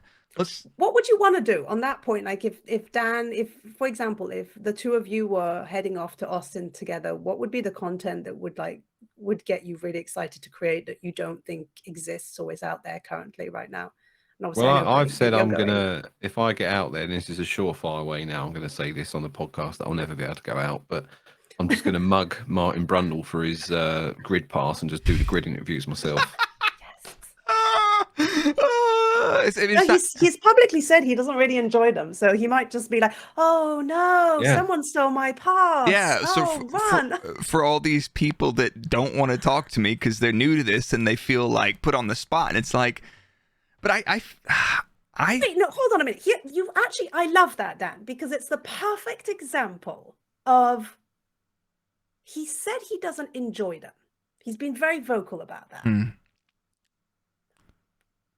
I want to be what are the conversations like? No, you have to do them. Yeah, but give it to someone else. Fucking Naomi Schiff would kill it. Put a Will Buxton and Naomi, they'd fucking kill it. Because they generally enjoy it. They'd understand the pop culture. Again, I don't blame Martin Brundle for not knowing who the fuck Dojo Cat is. Or, you know, I don't even know who that is. He's not sat at home listening to Megan Thee Stallion or Dojo. Like, no. I can just, and again, I don't think he has to. But I think if that is your job, then you're going to have to get acquainted with American pop culture if you head to Austin and know who's going to be on the grid and not make a fool out of yourself, out of the sport, and piss off these celebrities who have no idea who the fuck Martin Brundle. Don't blame them and this whole idea, like this idea that you should know who. No one knows who Martin Brundle is or what he looks like outside of this small cohort of sports. But like, truly, what are your why is he holding on to this? Like, what is he being forced to do it? Is it just like a thing that he has to do? Is it part of the contract? Like, I think it's partially because he's been there so long. There's a relationship there between the drivers and him, and the teams and him, where they're sort of like, oh, we all know Martin. He's been here for so long. We'll give him some sort of time. But and also got the tone that they set. Going to go back a bit. I think Will Buxton has done a few grid walks for F1 TV. Yeah. I haven't actually seen how they went. He loves them. He said he generally he gets excited by them, and it's funny because it's one thing I don't actually care that much about the grid walk because I never tune into it, but I am excited. But I am excited. I'm curious about if you don't like. Surely Martin Brundle is at a senior position enough that if anyone in this space can say, "Hey, I just don't want to do a thing," that they would actually go, "Okay, you know what? You don't have to do the thing." Yeah. And I'm just like, what is that conversation happening? Is it forced upon him? Is it part of the contract? Is it that they can't find anyone else? Which I'd be like, come on, boohoo. Dan's right here. Look at him, the beautiful bastard. Yeah. Yeah, I was like, Lewis, you gonna win this race or what? You know. He's like, I want to see that. Why's your car so shit this year, mate? Come on. Christian, how expensive were those sandwiches you were eating before the race? Come on, man. Wings. But you, Dan, you're the same thing that Toni. Toni said shag on the TV, and they're like, all right, love, you're out. And you're like, come on, Dan. Dan on the grid, like, beep, doop, boop, beep, yeah. boop. I wouldn't even. Oh, sorry, kids, we can't. Oh, no, he's swearing. Yeah. I wouldn't even make it onto the actual grid like this. I put one foot into the pit lane, and they'll be like, right, you're out. But the same thing is like we've got the driver's room, and they're like one F-bomb, like, all right, that's it. Cut the camera, cut the feed. It's like, but he was going to talk about something interesting. God damn it, you stupid TV markets, grow up. It's just a swear word. I will say this, that's something that I'd never thought about because I'm not a parent. I co-host 2 other podcasts, one that's about tech trends and one that's intersection of tech and politics. Plug them, Toni. Plug them. Please. This is your time. No, because it's not. Well, go on. If you don't do it now, we're going to force you to do it later. So you just pick your time. Well, one's really smart and it's called Another Podcast. So good luck finding that one. Just search for Another Podcast. Not this one? No, it's another one. Yeah, we nearly went with 2 white guys talk about F1 again. Well, sort of I nearly went with 2 twats in a teapot with my other one, and I did not go with that. all of these podcasts, by the way, both of them past 20 episodes. Oh yeah, we're at 90 something. Congratulations! The top 0.1%, I reckon. I'm in the 1%. Top 0.1. 1%. Yeah, easy. But something I'd never thought about. Again, thinking about like the swearing and the understanding of just like what it means to be a presenter and all of that is I did have a woman once ask me saying, I love your podcast with my other co-host that's called Unapologetic Women. And she said, I love your podcast, but I normally put it in when I drive my kids to school and the swearing, I just can't. And I was like, oh, fair enough. Like I actually generally can empathize with that and I get it. And I was just like, oh, that's a good point. So sometimes it is, as a content creator, you're in these spaces where you're just like staying true to yourself and also realizing that sometimes your audience is just like, and that is my audience for Unapologetic Women anywhere. It is women who are working women, probably very busy, driving their kids to school, that work in politics, work in tech, and they're listening this onto the ride, and that's the only thing they have. And then like, it's interesting when they go, well, I have to tune off. So again, I empathize with, well, we can't always be us, but that's one of the reasons why I always say when people are just like, well, if you're doing all of this and you want to get, people have this assumption. I don't know if you have this because you're coming at it from, we've worked in F1, we're now content creators. I'm coming at it from the other space of I've never worked in F1. And so the assumption that most people make of Formula One content creators is, oh, you're trying to get into the system. And I look at people and go, what the hell about me tells you I want to be in the system? Have you seen the system? Yeah, have you seen the system? But also, have you heard what I have to say about the system? Yeah. And this is what I love. I love being on the outside. And I know that comes with certain privilege that I'm not, I'm missing. I'm naive on certain things. But it is interesting that people are like, well, you're going to have to tune down the swearing or you'll never get hired to present on Formula One. I was like, in what world would and again, the people who want that, great for you. Yeah, but it's interesting when you think about like grid walk and the future of that. And I just engine mode 11 with the microphone up in Christian Horner's face, being like, "Mate, what's on those sandwiches, bro?" Yeah, what's on the sandwiches, Christian? Christian, while we're at it, recipe. What's wrong with my tweets? Eh? Yeah, let's have a little chat, me and you, Christian, live on air about me and HR. Wait, did you ever hate? Oh, I want to hear this. Can you talk about it? I got pinged loads of times by HR for my Twitter account. It became like a running thing where it got to the point of where I'd walk past the HR office, which was like a glass-fronted office, and they'd just look at me and just shake their head because I'd tweeted something earlier in the day, and I'm like, oh, well. Okay, I'm curious because this is a thing. I think actually people might be really interested by this then, and I'll give you a little bit of context. I, again, get pinged by a lot of people who ask me, aren't you scared of the way that you're so vocal that it might it might put off a couple of people, or you're going to miss on partnerships. And I'm like, it's very simple. If I never say anything mean. I'm very opinionated on certain things, and I think I'm generally fair, and I call bullshit where I see bullshit.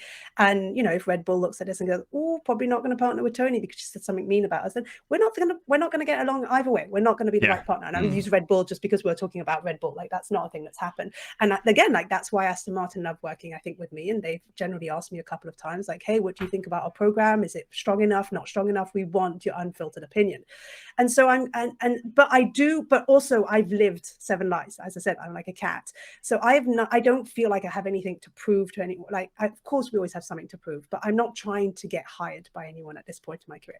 Now, I know that there are a lot of younger 20-something-year-olds who are looking at their content creation as a way into this space, which I truly understand. So when they ask me, like, where's your limit? I was like, I can't answer that for you because I am 20 years ahead of your career. And I've lived a couple of lives. I've been a spokesperson for people. I've been head of companies. Like, I've done that. And so I know where the line is with me. And one day I'm going to get called out, and one day I'm going to get in trouble. And I think I've got the stamina to hopefully navigate that as best as possible. But that was a long-winded sort of context setting there for you, Dan. But I'm curious, was there ever a time with Red Bull where you're just like, oh fuck, I think I went a little bit too far? Were they clear on, like, here's the do's and the don'ts here? Were they clear on, like, this is why this tweet is problematic and not this one? And also, do you think you were given a bit more grace because you were in more of a senior position, or maybe you were an older man? And again, I compare that to a 20-year-old woman coming into this space. I'm just curious where your head is at and what the lessons you can share there. They were very clear that, so these are the rules, and I think it's Red Bull and all F1 teams. So the rules are, you can't have F1 in any part of your social media handle, because you can't. Oh, I did not know that. Yeah, you're not allowed. Oh, as your username? Yeah, so you can't have. I couldn't be engine mode F1, for example. That is super interesting. I wasn't allowed to have a photo of me in team kit as my profile image. But that makes sense. Yeah, and I wasn't allowed to make reference that I was employed by Red Bull Racing. So isn't that untransparent? Well, I could say that I was employed for a team in F1, as it were, or whatever, but I couldn't specifically name the team, because their argument was, and this is something that we did have a chat about, because I used to do that. I didn't realize I wasn't allowed to. And they said that your tweets could be misconstrued to look like you represent the company, which I always argued that no one should have taken my account seriously to represent the company, but it's a shit post account. You know what I mean? Memeing out, man. Yeah. I don't know, but and the counter argument then to that is also, doesn't everyone you employ represent the company? If you employ shitheads, you're going to get shithead like that. It's like, you've employed smart people, let them now go and do their job with their own personality. Like, I get that, like, then you're not a spokesperson, but surely everyone you employs represents the team. Yeah, and they were a lot more progressive with those rules than what they used to be. In the past, you just couldn't have a social media account, full stop. Yeah. And if you said you worked in F1, that was it. You'd get, told off for it. So it's definitely improving to a degree. But I think there's still a lot of work to be done. That's why you don't see many people on social media that say they work in F1, because it's just, like, I used to get people that would print off my tweets and send a letter in saying, this guy's done so and so, and it'd be like something completely, meaningless or whatever, but they'd be sending hate mail to the company from my Twitter posts or something like that, and it's just not worth the aggro. I think. Was it like, what were the tweets that people had issues with? Was it? It was literally just like a meme or something. Like, I'd make a meme of Toto smashing, when he smashed his headphones. Yeah, but I'd replace it with a Red Bull can or something like that. You know what I mean? Just something daft and stupid like that. Yeah. And there's always one or two people on there that are just need to get a life, a job, and touch grass. Yeah, all simultaneous, the holy trifecta. Yeah. Get a life, get a job, touch some grass. But I think teams are starting to open up because they realize how important it is to employ human beings and not nameless, faceless. Not CVs. Yeah, exactly. Because, like, you're starting to see, I won't name any names, so I'm starting to see a lot more accounts and people that the teams are giving their blessing to say, you are allowed to have a presence because it's good PR. It's like you make the team more relatable and more accessible, instead of, like, you see this this car factory that churns out elite Formula One cars. People don't get attached to that. It's what makes you relatable and human. Exactly. And look, I look back at end of last year, the McLaren guys were big on TikTok. And they were funny too. And there was a handful of them, whether they were mechanics and engineers. And honestly, it's what got me excited by McLaren. And I was looking at this going, wow, I think McLaren, and I've been talking about which team is going to embrace fully the content creator economy. I think it's going to win and win pretty big for exactly all the reasons that we've just highlighted there. But I was like, oh, maybe it will be McLaren next year that really embraces this. I'm excited. And they were all told, very obviously, like, shut it down. Like, you cannot share on behalf. Yeah. And it's so obvious. All the accounts just shut or just stopped posting, and they had big followers. But what they don't understand is, instead of just having McLaren HQ, and I'll give credit again where credit is due, most of the admins are so smart and have become so funny. And it is clearly there are people who understand this space and who spend hours on TikTok and meme accounts and Reddit and Instagram, and it's funny and they're leaning into it. Yes. But I could look at every single one of those memes and put it apart and see where someone would have an issue with it. Where it's just like, oh, well, that's a bit rude and that's a bit condescending. And that's a bit, but again, that's the power of memes, is they push where it hurts. It's supposed to. That's like political commentary or political, discourse. It's supposed to. They're provocative, deliberately provocative. They're provocative, yeah, or not political discourse, political caricatures, But they were clearly told to shut it down. But I do wish teams would understand. I get the like, hey, we have one spokesperson and there's one account from which the official statements come from. But use your people. Like they're humans. They're going to be your best selling, your biggest asset. That's also that you're already paying for. This is what kills me. Don't go off and pay for extra money for marketing budget and ad spend. You've already employed so many people. If they want to be your vocal, community, let them do that. And by the way, if you don't trust them, don't hire them in the first fucking place. That's my whole thing. Train them as well. It's like, here's the rules for engaging in social media. You can be, Dave or Susie that works for McLaren, but here's the rules. Don't fuck with these things and do it. Because at the same time, like my most popular pieces of if you get bullied online, we've got help for you as well. Exactly. The flip side that we're seeing. But like my most successful pieces of short form content are talking about me and my story through Formula One. Like, and it's like, I'm not surprised. And it's like people they want to find things they can relate to, aspire to, or even like pick me apart. It's like, you dumbass, why would you quit your job as an engineer to make YouTubes and stream on Twitch? I'm like, hey, guess what? Because I fucking can. Yeah.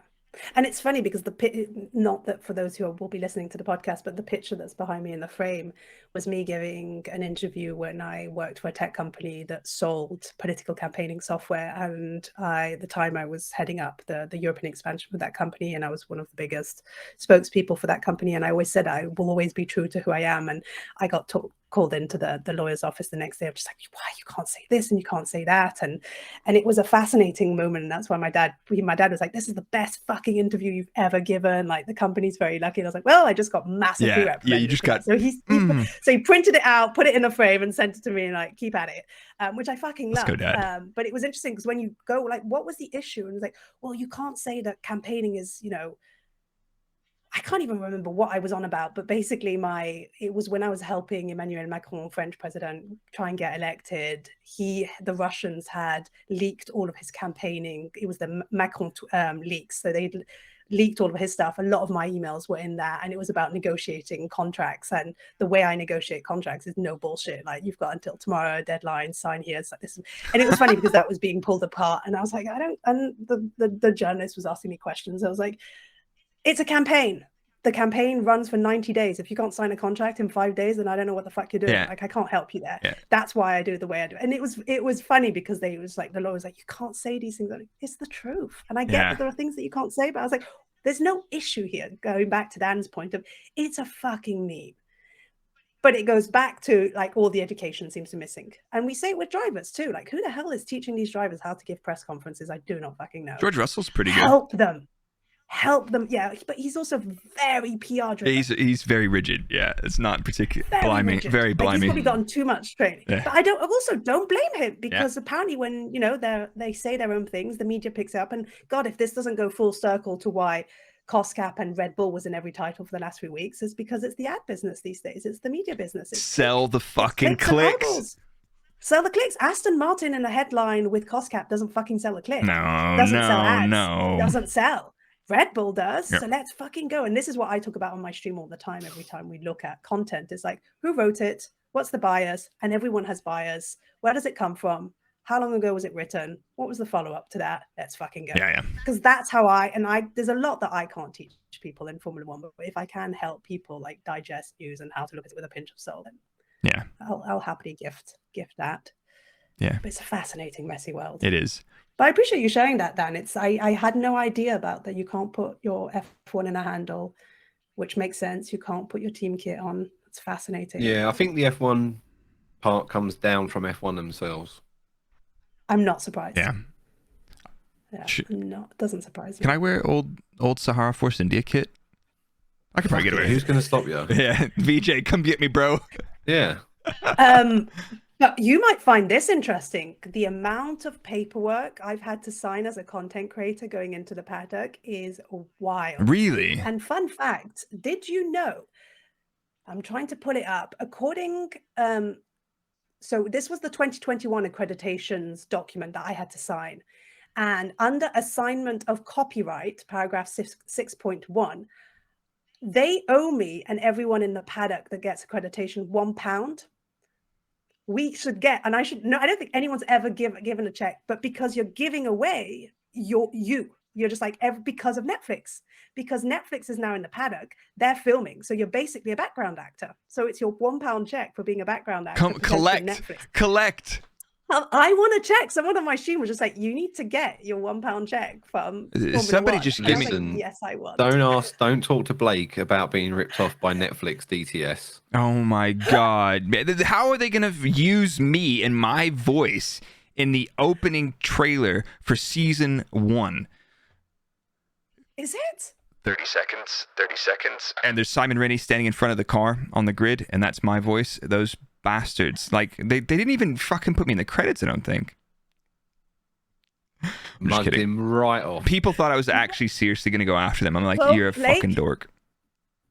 If you have to sign a document that says something like 2022 F1 accreditations, look for paragraph under copyright and look for paragraph 6.1. And if you also get that you are owed by Formula One a £1 check, let's go and collect. Yeah, exactly. It's like, hey, we're here for the £1.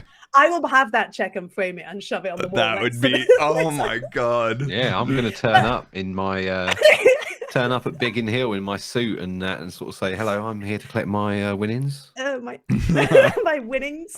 But it is, again, like the amount of documents. I feel like I've had to, and the reason I brought this up is because I need to find the other document I signed last year, which is one of like 18. I feel like I've given my firstborn, even though I don't have a firstborn yet, but I think it belongs to Is that intimidating, signing that much paperwork, though?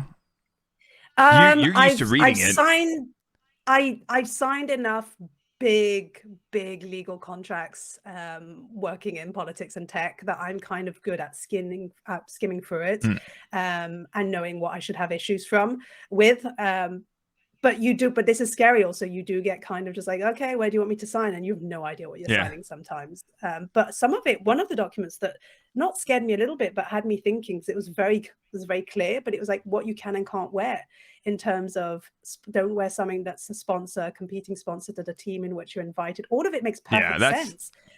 But if you don't know, you're generally looking at through this going, wow, there's a lot here there's a lot of room for errors. There's a lot of room for you to make a mistake. And this is just you as a content creator or just you with a media pass. So why don't I bring you a Red Bull cap for next weekend? I'm taking the Prrrake cap that I was given last year. I was like, that feels like solid. That's safe. That's safe. Prrrake cap fits safe. And also the Prrrake guys are the absolute fucking best because they would go in. I was working last year in the Austin paddock with the ESPN. Work being a loosely, I was just like fucking around more than anything and helping them. And the Prrrake guys would sneak into the Red Bull garage to steal me a can of Red Bull because that's the only drink. That's my water. And they'd be like, "How many do you want?" And he'd just go out and I'd be, "Oh my god, how many did you get me?" "Just a few." And I'm like, "Okay, you're used to carrying Prrrake tires all day. I can't carry these here you go. 20 cans of Red Bull and just look discreet. Look like I've just done a runner." Yeah. But the power of brands in F1 is insane. So like. Insane. At the Red Bull factory, none of the vending machines had any Coca-Cola products in them. They were like, "There's no way in hell that you're having anything like that." I don't understand that. I get it. I get the business of it, and the human side of me just doesn't. I'm just like, who the fuck cares? We know we're in Red Bull. Also, people who drink Coca-Cola, I drink a Coca-Cola and a Red Bull a day. Like, they're not competing. Like, one is very different to me than the other. Those are not the same ballpark, are they? No. And if you wanted a can of Coke, we have to go to our good friend Bianco's Bistro. Second podcast in a row, we've shouted them out.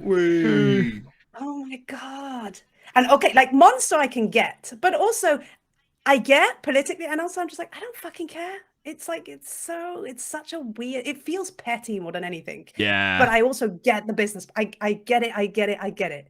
But also, this is not branding for me. Like, your branding is so much more than, there's a I actually think it'd be fucking great if they had Red Bull vending machines with everything but Red Bull in it. Yeah, exactly. So you can have some Coke, Dr. Pepper, Mr. Pibb, Pepsi Max, bro. Monster, like, let's go. Yeah. Nobody wants that shit anyway. There you go. What else from a branding perspective was interesting from your years at Red Bull? Because obviously you can't not talk about Red Bull and recognize the marketing prowess that these guys have done. And look, when we talked about W Series, I kind of like, can someone at Red Bull give W Series a crash course on phenomenal marketing and branding? And because there anything that stood out for you? I'll tell you what stood out for me. How little involvement actual Red Bull, the company, had with Red Bull Racing. Huh? There was a couple of, obviously, marketing would speak together, but that was about it. I don't think I ever dealt with anyone directly from Red Bull, the company. Me neither. No. I guess that made sense from me, like being, vehicle dynamics, trackside performance engineer. But like, and if there was any, from my side of like glorified IT, they're like, there was no sharing of systems or document portals or anything like that. It was all very much, you are Red Bull Racing. All the domains were controlled by the racing team. It was strange. It was a very hands-off operation from Red Bull. You'd have like collaboration on marketing, but that'd be about it. Yeah, I don't remember anything. And everyone in Europe? No Americans? Because I imagine, Nope. Red Bull Racing is all in Europe, So, Do you think that's changing? Was that going to change? I don't think so. I think if anything, it's probably going to get more siloed off. Maybe Red Bull Racing will become even more autonomous from the big company. I don't know. Going on the topic of Red Bull, I don't know why this is top of mind, but when we were talking about the Americanization of the sport, if you look at the 10 teams that we have on the grid today, which of those 10 teams do you think is most likely to win over the hearts and minds of Americans and be embraced or be taken, under the wing of the Americans as like, this is our team? Not Haas. Probably not Haas. They seem so unrelatable. Not like, I just like, in terms of like being an American team, how they sell machining equipment. I don't have any attachment to machining equipment, even though I love, that. But probably Red Bull, Mercedes, or Ferrari. Whoever takes the next American driver. Oh, interesting. Do you think that'll change? Logan Sargent? He's American, isn't he? So Williams. Yeah, he is. I reckon they'll get behind a bit of Trump supporter, I believe. Well, patriotism. Why don't we talk about this? So FP1 in Austin, we've got quite a few young drivers. One of those names comes up. So we've got 5 different teams running a test driver in FP1. It's about goddamn time, wasn't it, as Lizzo would say? Alfa Romeo's running Prix, Schwartzman in Ferrari, Palu in the McLaren, Giovinazzi's driving the Haas, Sargent, as we just mentioned, American, is in the Willys, and I think that's it. Yeah. Like you literally a quarter of the FP1 grid will be, Giovinazzi's been around. Time of How year, is mate. Giovinazzi still being allowed to run? I think Ferrari. He's not. For example, there's 2 things. So you're required to run 2 young drivers. Alpha had 1 for each. Yeah, Alpha have gotten around that with Zhou because Zhou was a young. He was a young driver for those first 2 races. Fair enough. Which makes sense. Yeah. But these other teams, you can still elect a test driver. It doesn't have to be one of your young drivers. Does it though? Because I thought the regulations were pretty fucking clear that it was someone that had never entered a championship. So you still have to run those 2 But in addition to running those mandatory, you can still run an experienced driver. Then there's been a couple of drivers, I can't think of their names right now, but they have been in Formula One and competed in a Grand Prix. So you can, in addition to the mandatory two, non-F1 competing drivers, you can still run other people, hence Giovinazzi being picked for the Haas. Yeah, and that caught me out too. I was like, why are they, those guys aren't the rule. It's like, yeah, but they're completing their allocation of that rule, and then they're doing something else. So Joe's ticked the boxes for Alfa Romeo, for example. So you said we've got five, but in FP1. That's going to be a fun FP1. Here's another kicker. So if you're thinking about some parties, why not give these young men 30 extra minutes to run some Pirelli tires in free practice 1? So is that free practice 1 or free practice 2? I think it's FP1. It's one of the practice sessions. I know there's an extra FP2. Japan was planned for FP2. So it's either FP1 or FP2. So maybe these guys aren't going to get the extra 30 minutes. But I was wondering what it was, because is it not tire warmers? But this is just so Mario Ozola said it is going to be a compound test for free practice in Austin. So an extra 30 minutes, you get a set of tires, they control the run plan, the tires will be unmarked. So if you see some Pirellis without any markings on them, those are the test tires. They're not going to change the construction because the construction impacts the car setup. So they'll just be a compound test. And by no markings, you mean without the white, yellow? Yeah, exactly. They're going to be black tire. They're going to be black sidewalls, so they're going to have some other I'll keep my eye out markings for that. Keep an eye out for that, because I know you will. Why don't we get into what are you going to be up to in Austin? Because I'm going to be in Austin as well. I did not secure any access to the paddock, unfortunately, but I will be around. Dan, hold on to that beard. Austin. No, I tell you, we are an hour and a half into the podcast, and I think I've just found a piece of curry in my beard. Wow. There you go. That's impressive. You don't want to lose that, mate. It's either that or I don't know. Maybe it was a piece of rice. But there you go. These are the problems that I have with having a beard. Save a snack for later. In French, there's a perfect French word for that, which is a fourre-tout, which is the literal translation of that is stuff everything. And a fourre-tout is just like, it's not that. I don't know why. I'm not going to attempt to pronounce that. So if you ever wanted a nickname for your beard, it could be fourre-tout. There you go. Wow, that's impressive. Literally translated to stuff everything. Stuff everything. Wow. So Austin, sorry, I derailed that. That's fine. So no, my beard did. It's okay.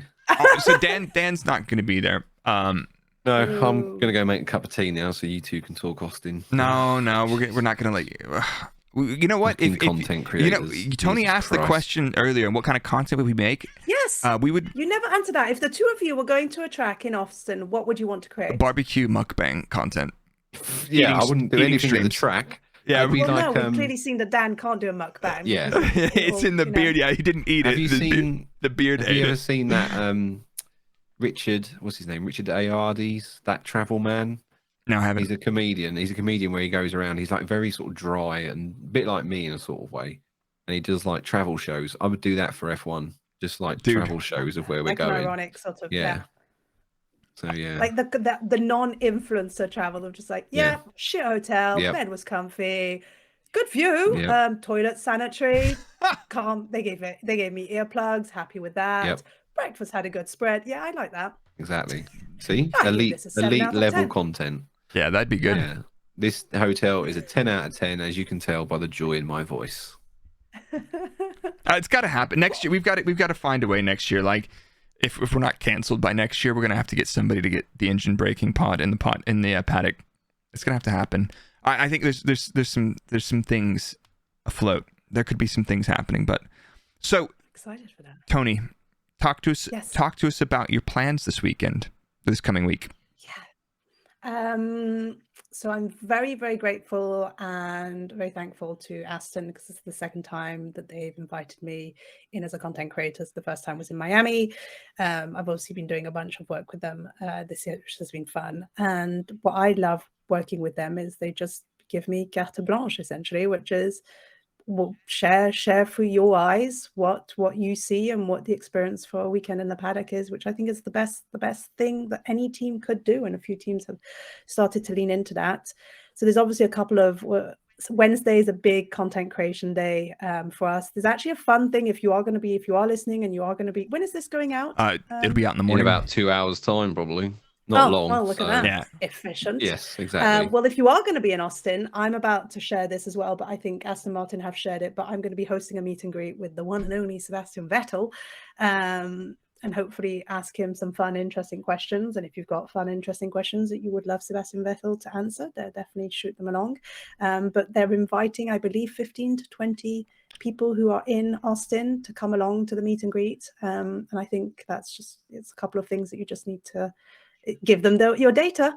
But it's just like just a quick form to fill out. Blood sample, sexual orientation. Just a blood sample, your firstborn, as I was saying. Yeah. No, very quick, easy. They do it. They love, and look, they're going back to why I've enjoyed so much working with this team. And I love the sport as a whole. I'm not a fanatic of every team. I was very open with them. I don't have a team favorite, don't have a driver favorite. I just love the whole grid. I see a beauty in every team. And I think every team are doing something interesting and different. But what I will definitely huge kudos and respect is the fact that they have trusted me and trusted other content creators. They've done their due diligence and they're willing to do something different. And I think it's smart for a team that's coming back, obviously, after 60 years of being away from the sport. And I think they had a desire to move away from that legacy of only being associated to, James Bond. And I think it's smart for them to be seen. And I think people do see them now as fan-centric, fan-first, the team of the people. Yeah. I was going to say, in terms of like social media engagement and things like that, Aston are definitely up there in my opinion. Notch. Yeah. I think top notch, and not easy for like a brand that's Aston Martin. You would not associate a brand like Aston Martin or Ferrari with the people, funny, and so they've done a good job. So Blake, to answer your question, that's Wednesday. So sign up if you want a chance to hang out with me, but more specifically, Seb Vettel. The best way for them to find that, are you going to put that on Twitter? I'm going to put that on Twitter, and I'm going to do that in maybe an hour or two. So whilst you're doing we're in the time it will take you to create a whole episode, it will take me the same amount of time to put out one tweet. It's all right. It'll be tomorrow morning this goes out, so don't panic. No, but I'll put that on Twitter and I'll put that on Instagram. Perfect. So Toni Cohen Brown on Instagram and Twitter, isn't it? Yeah. Cool. Correct. Can you ask Seb if he regrets not getting to work with me? Oh, okay. And can you tell me what he smells like? I'll just lean in for a sniff. And never be invited back again. Yeah, he's like, God, this lady's a creep. Get her out. I hope I'll do better than last time, because last time I had a meeting with him, it was kind of unplanned. I was jet lagged, hadn't slept in about 26 hours, and I had just done a massive bike tour around Miami in the sweltering heat, and the bike tour felt more like Dodge or McLaren, because there were so many McLarens out in Miami, and this is the first time I was getting on the bike after 15 years. It was not a good idea.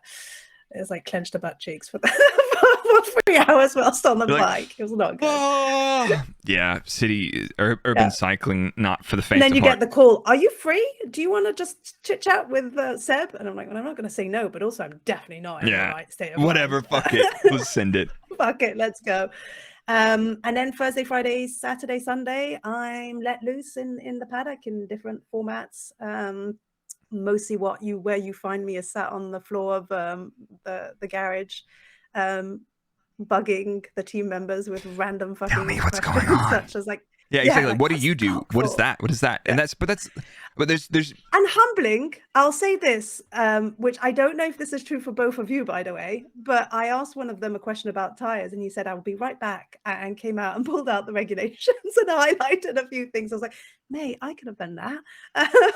But so does everyone walk around with like a set of the regulations stuffed in a pocket somewhere? Just Jonathan. Pretty much, yeah. As I say, Jonathan. Just ask Jonathan.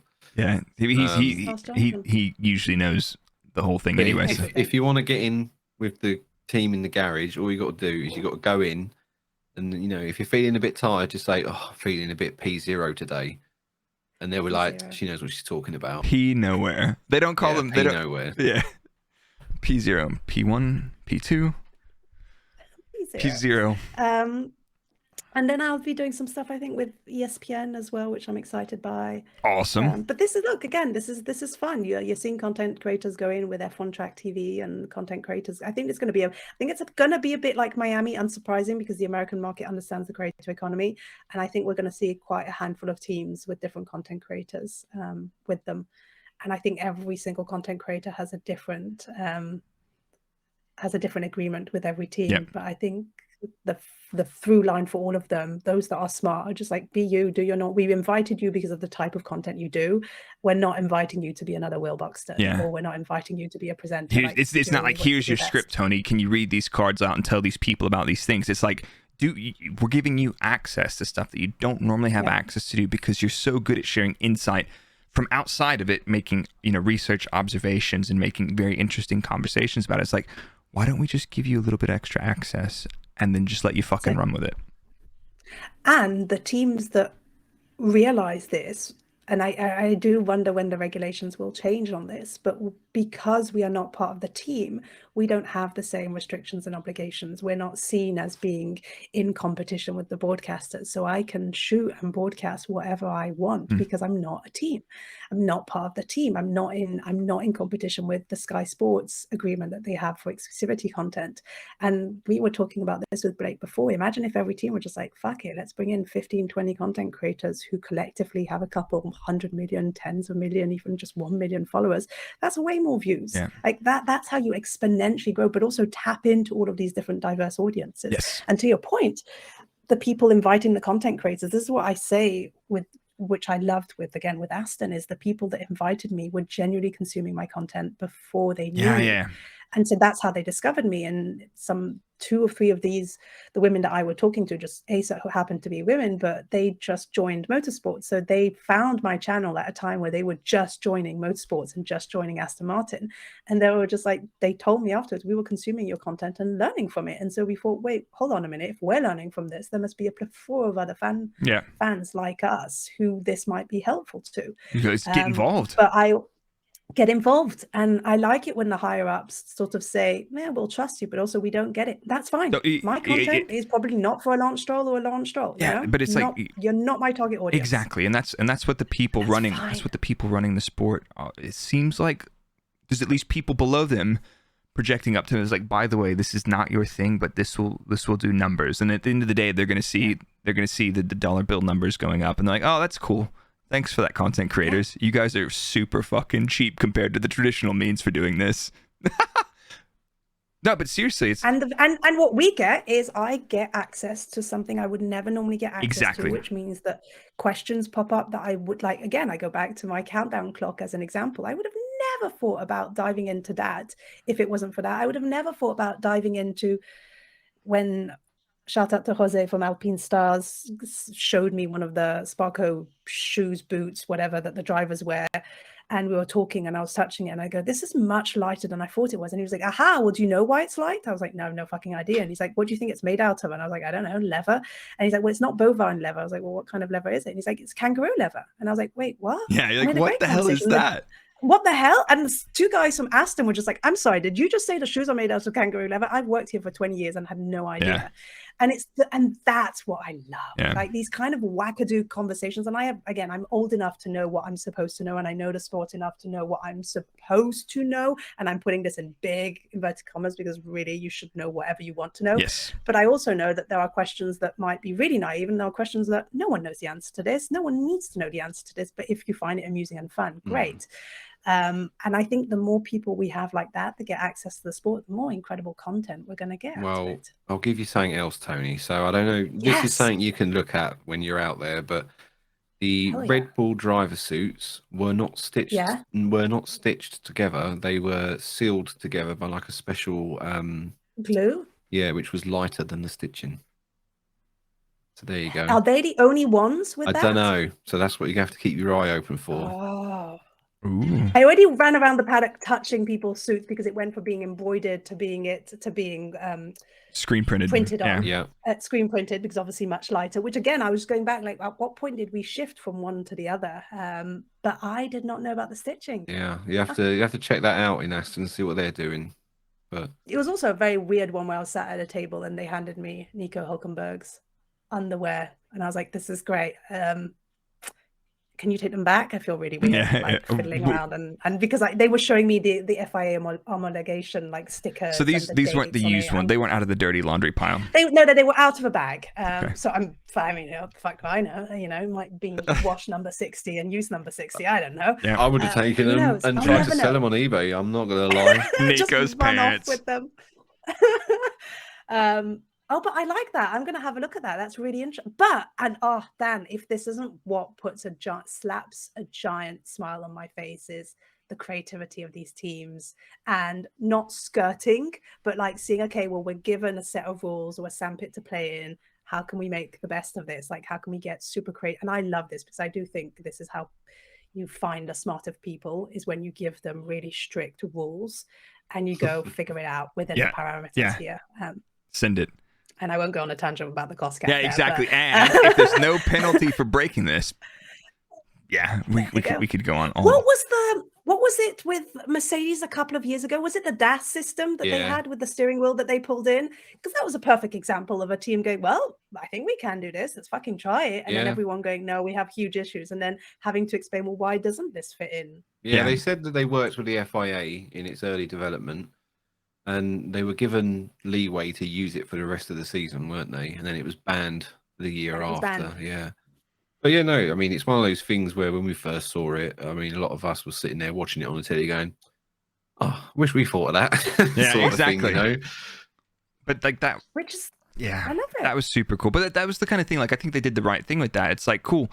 You want, if anybody wants to develop this system, go for it. Mercedes can run it for the rest of the year, but we'd like to close this loophole. I thought that was fine. It's just one of those things that doesn't really, it's an expensive, complicated thing that doesn't actually really add much value. And they probably found a very small improvement in very certain situations with that system. But I don't really think that was a game changer, honestly. I remember everyone being like, well, what just happened to Lewis's Hamilton steering wheel? Kids just, what did you? And then everyone we need different angles. Give us the different. It was so fun. And again, that's a perfect example of this is how it should go versus up in all, what the hell? We've breached something. We've overspent. This is what it should be. We tried. We were told that we could do it. Couldn't do it. For how long? Revert back. Did it help? Did it not help? Who knows? But this is how innovation works. Yeah. Yeah, I think that's super interesting. Any other sport that does that? But that has that level of innovation. But tweaking and changing. Yeah, but the innovation and stuff right now, there's not really been that much exciting stuff that we've heard about in the last 10 years, has there been? Can we think of much stuff? Ferrari's got some pretty cool fuel flow meter tricks. That was interesting.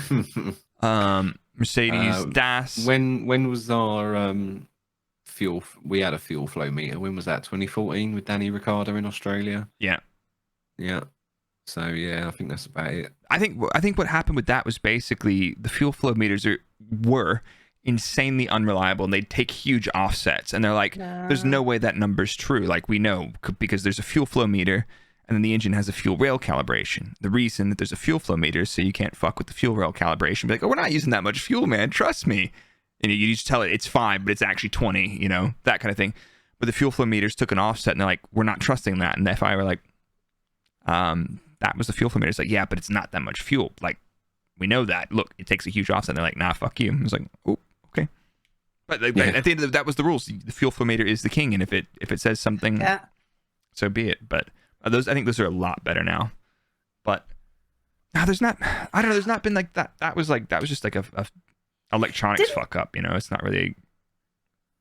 Didn't I see a video? God, no, this is where my life is bizarre. That I don't know if I actually dreamt this, because to your point, I'm just there's not been a lot of innovation or fun things. I think I wake up some mornings and I've dreamt a whole scenario and I go look for it on the internet and I'm like, oh, I think I made this up. I wish I had that problem. Sounds like a very creative problem. Oh God, if this is wrong, this is going to sound really bizarre. This is going to be good. We'll edit it. We're not going to edit it out. Did Send McLaren just come out with a compostable F1 car seat? Yes.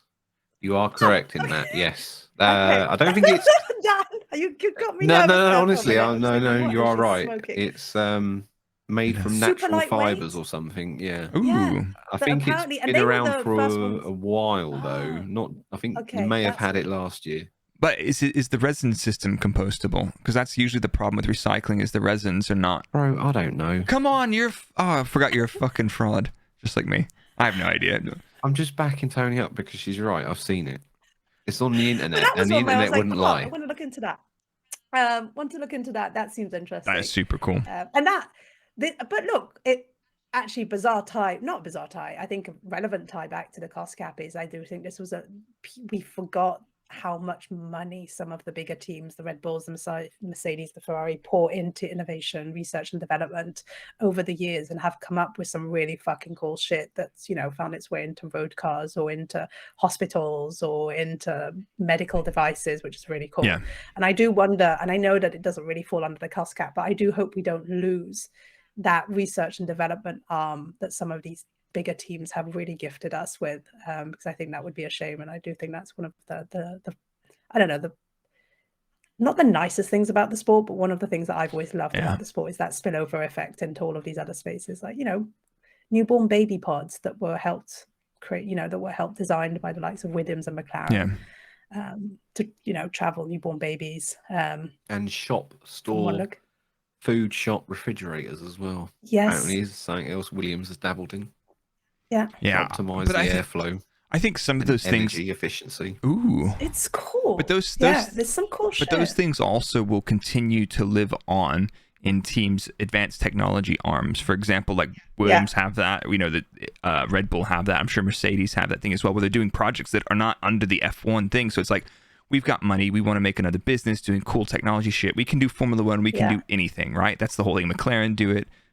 So I don't think that's going to go away. It's just a matter of if the people running those machines can drum up the right amount of business and make it profitable. Because at the end of the day, the parent companies are going to want to turn a profit. They're not there just to do cool R&D. They're like, no, you need to be making some money, people.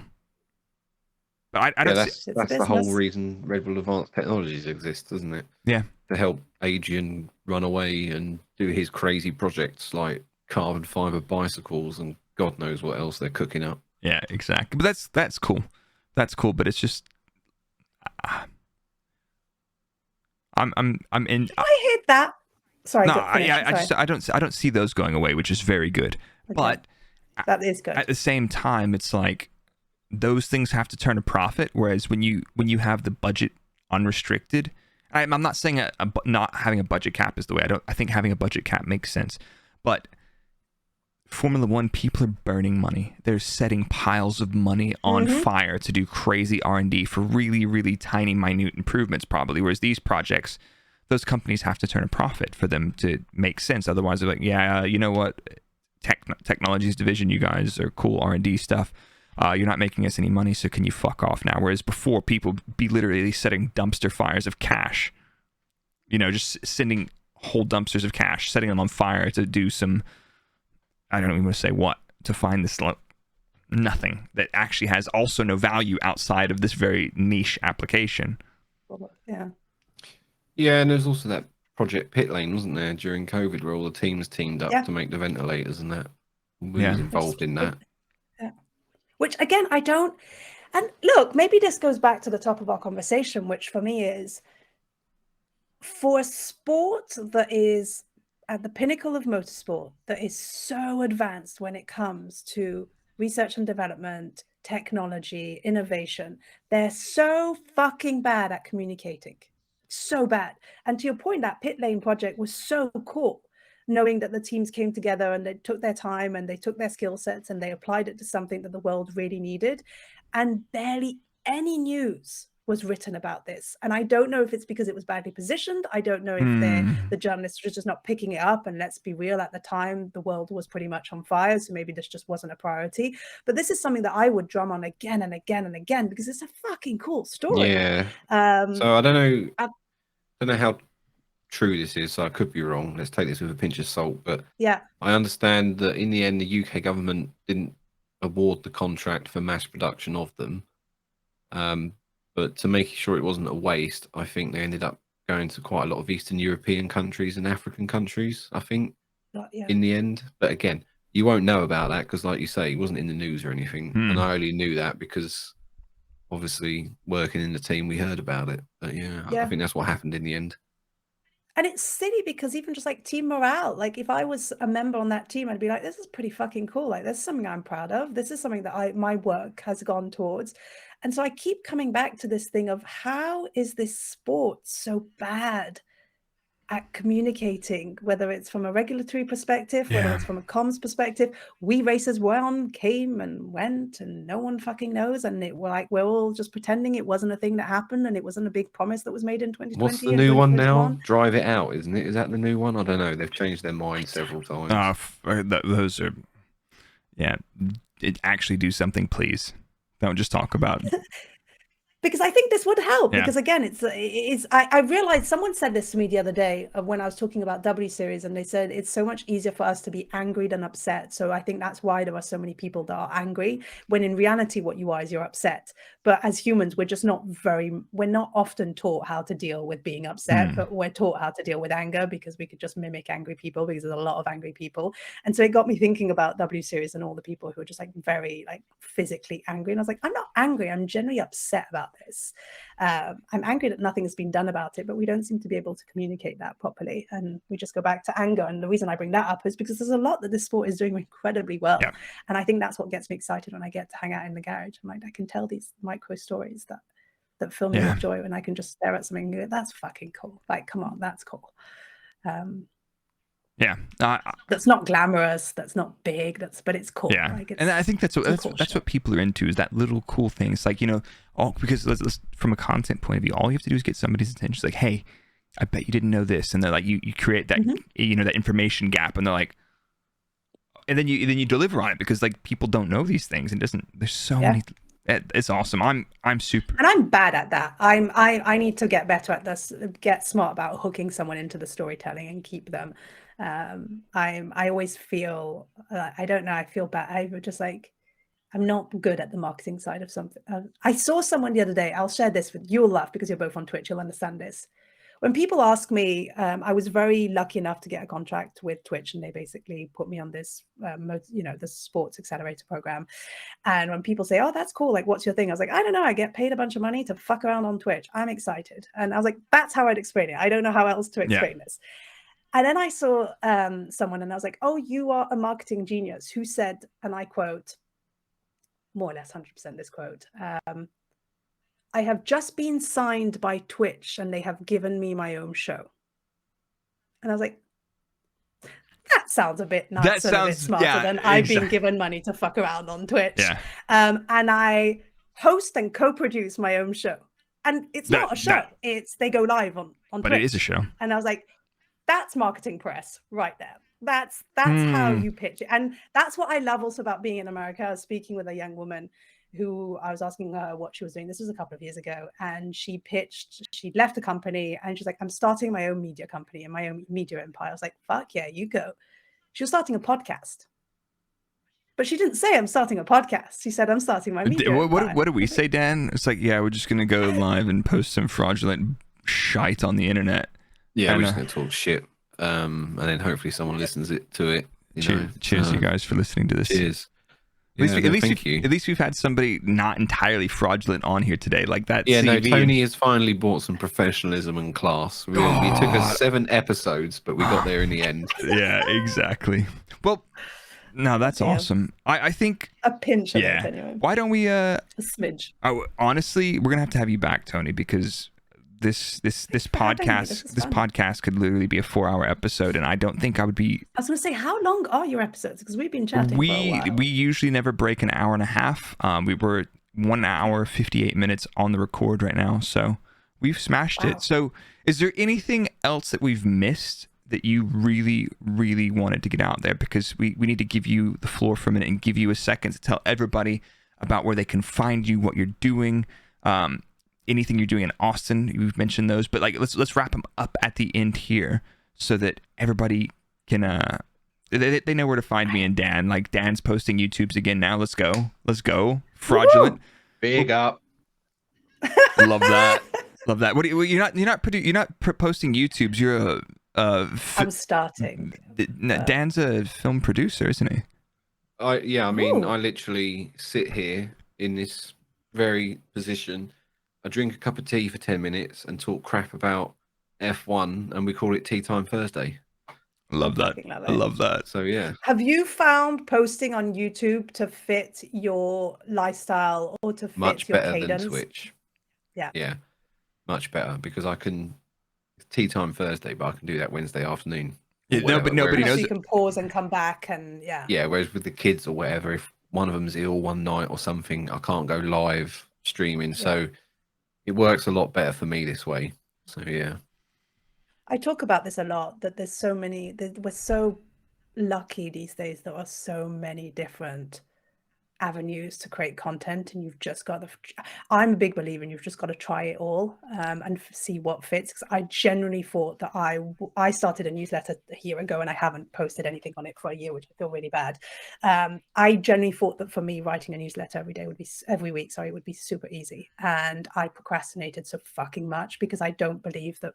I'm so self-conscious about my writing, because my mother tongue is French and English is my second language. So I write sometimes like a French person, which is bad, very long-winded. I also talk like a French person, very long-winded.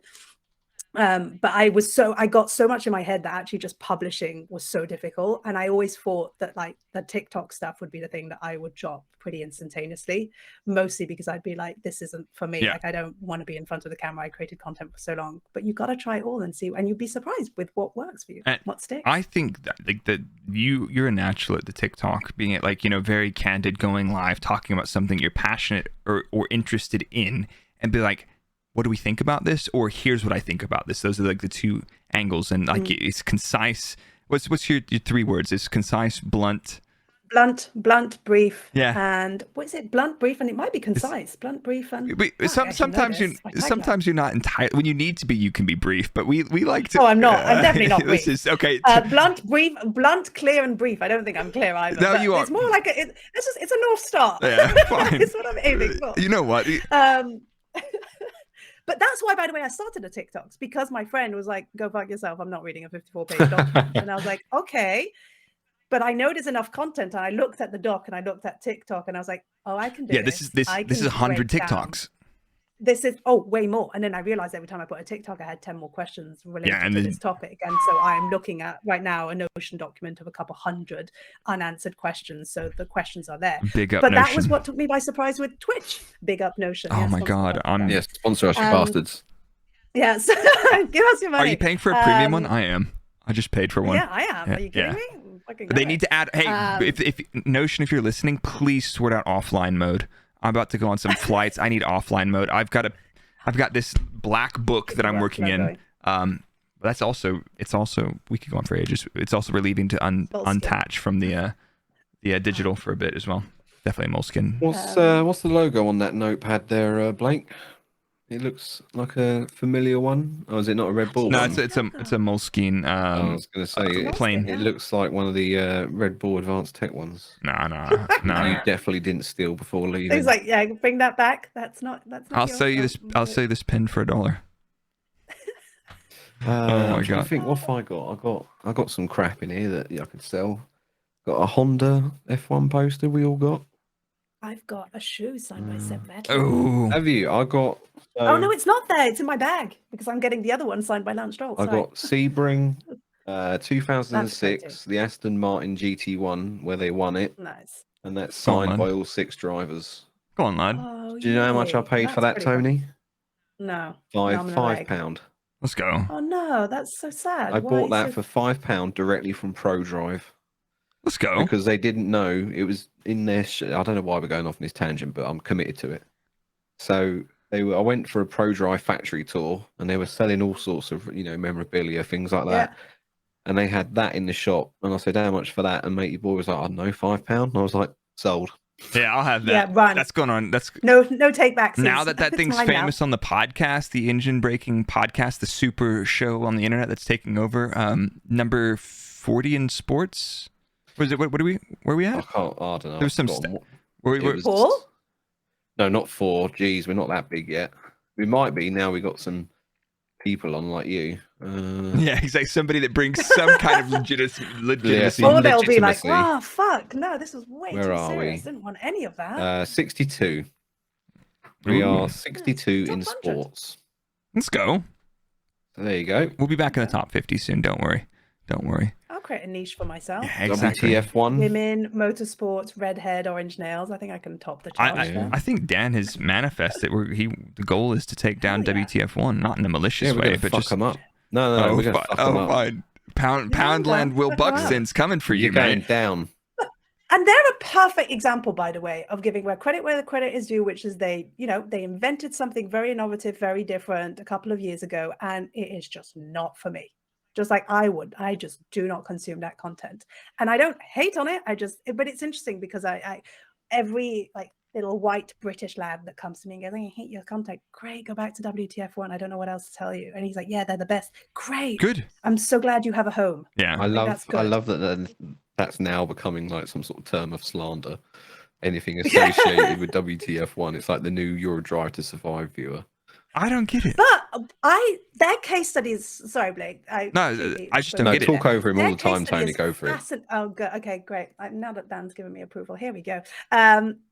I think they are great as a case study of as a media. They came in as a media company that was on the outside looking in, wanting to rejig that whole, archaic space. Now they've become part of the status quo, and apparently that's always what they wanted. They wanted to be in with that crew. And so I'm curious to see like where do you take it from there?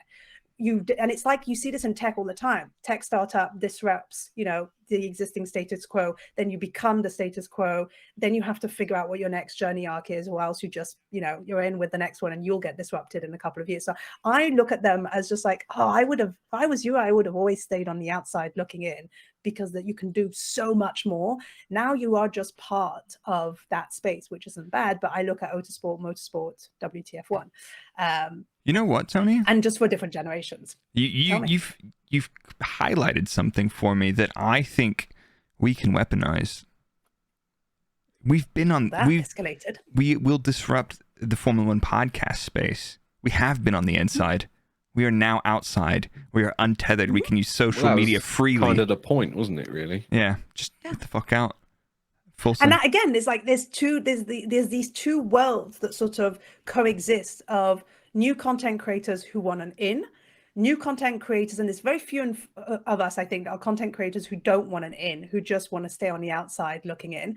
And that's maybe because we've already been on an in different industries. And then you've got, to your point, the people who've been in the industry and who are just like, hey, wait a minute, this is actually could be more fun on the outside, or this is a whole new chapter of my life and I have added value. And so it's always interesting of you've got people who are in, who are now out, who are looking in, and then you've people who are out, who want in, who are looking in. And I don't know, I think there's some really interesting dynamics here at play that could be really... It's like when everyone comes up to your DMs like, I want to get a job in F1. It's like, no, you don't, kid. No, you don't. I say exactly the same thing. Go get, run. I tell them, stay in school. Or go work with the teams. The teams, I think you have a bit more fun. Actually, that's a lie. I say if you want to work for Formula One, you have to love large organizations, lots of hierarchy, lots of politics, lots of diplomacy. If that's your jam, absolutely, you'll fit right in. And it takes a special breed of person to want to thrive in that environment. And lots of work for a pay scale which is lower than you would be paid in other industries, because so many people want to do it, because it's like up on this pedestal.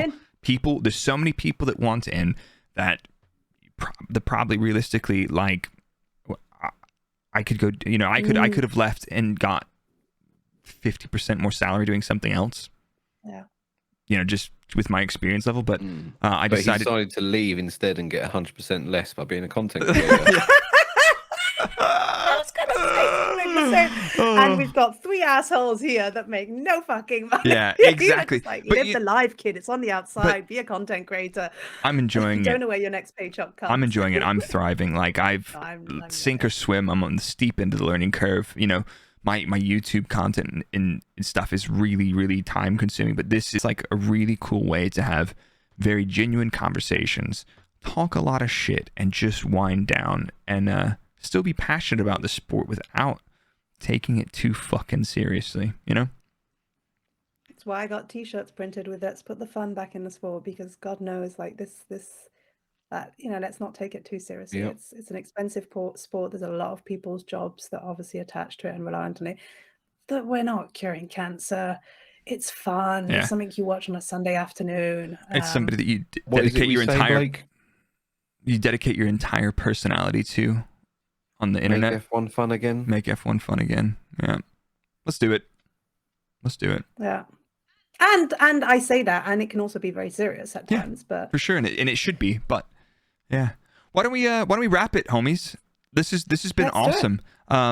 Thank you for having Tony, me. thank you so much for joining us on this first and non-fraudulent short notice as well. Yeah, Blake can't read a calendar correctly. I had no idea what was going on. I was thinking I just inferred post. I feel like Dan and I knew. We knew. We knew what was going on. I had no idea what was going on. We had your back. I'm lost at the sauce completely. So Tony, where can everybody find you? Because I know that you've got a couple of different outlets. You've mentioned 2 podcasts. F1Toni on TikTok is how I found Toni. Do get involved with that. You stream on Twitch, Toni Cohen Brown. Stream on Twitch. And everywhere else is Toni Cohen Brown. Twitch, Twitter, Instagram, and it's just F1Toni on TikTok. So if you like short form fun videos, and you want to learn something, and you want to learn something, or ask me questions. I love smart people with smart questions, and I love trying to figure them out. And if I don't know the answer, well, I'll be in Austin next week, and I can bug a bunch more people who are way more informed in this space than me. And if you do like the idea of chatting about Formula One at the intersection of all the things that happen, whether that's politics. I mean, we did a whole series on sports washing the other day, and why I would love to watch the last race in Abu Dhabi, but I don't think there's a world in which I'm actually ever setting foot in Abu Dhabi. But also I say this as someone who's about to set foot in Austin next week, where women's rights are completely in the gutter, and so that's fascinating. So I don't know. I talk about all of these things. I don't go too much down. Well, actually, my stream always jokes that TCB tangents for Toni Cohen Brown is a thing that happens every stream. I start going for an article and we go down like 20 different tangents. I'm like, how the fuck did we get here? So those are the conversations that we have on stream. But love that. Those are the places where you can find me. me. I would encourage everybody to get involved with her. I like hanging out in her streams on Twitch. They're at sociable hours for us in Europe usually. TikTok, Instagram, Twitter, thought-provoking, interesting. And if you want to come for the shit posting and the memes, you got Engine Mode 11 and and Tea Time Thursdays, big up. YouTube, Engine Mode 11, and you can find me at Brrrake F1 on TikTok and YouTube, and then everything else is Brrrake with 3 R's, Brrrake. But you guys hang on for a second. We'll wrap up this episode, and everybody else listening, thank you guys for all the love and support. This is episode 7. We've made it. We're going to be in the top 1% soon of people with their own shows, not podcasts, obviously. Already in the top 5. Yeah, we're in the top 5. So, but seriously, this is awesome. Everything is this is just fun. So hopefully more of this soon, and maybe you know what? Just one quick thing. I think Dan and I are going to record an episode IRL for the end of the season. Maybe come around mine, get a couple pints, get a little bit sideways, and we can get his missus to come pick him up and drag him home. I'm not coming home. You can sleep on the couch. We got a guest room, man. Yeah, you're more than welcome. You're doing a sleepover. Yeah, we're me and the cats. Yeah. Oh, Barry, did you just fart on Dan? Oh, Barry. All right, is that guys. Dan's beard or a cat? Who knows? Nobody knows. It's 2 dead animals. Anyway. Well, it might be a cat in a beard. Anyway, you guys do me a favor. Stay fraudulent, and we'll see you after Austin. Yep.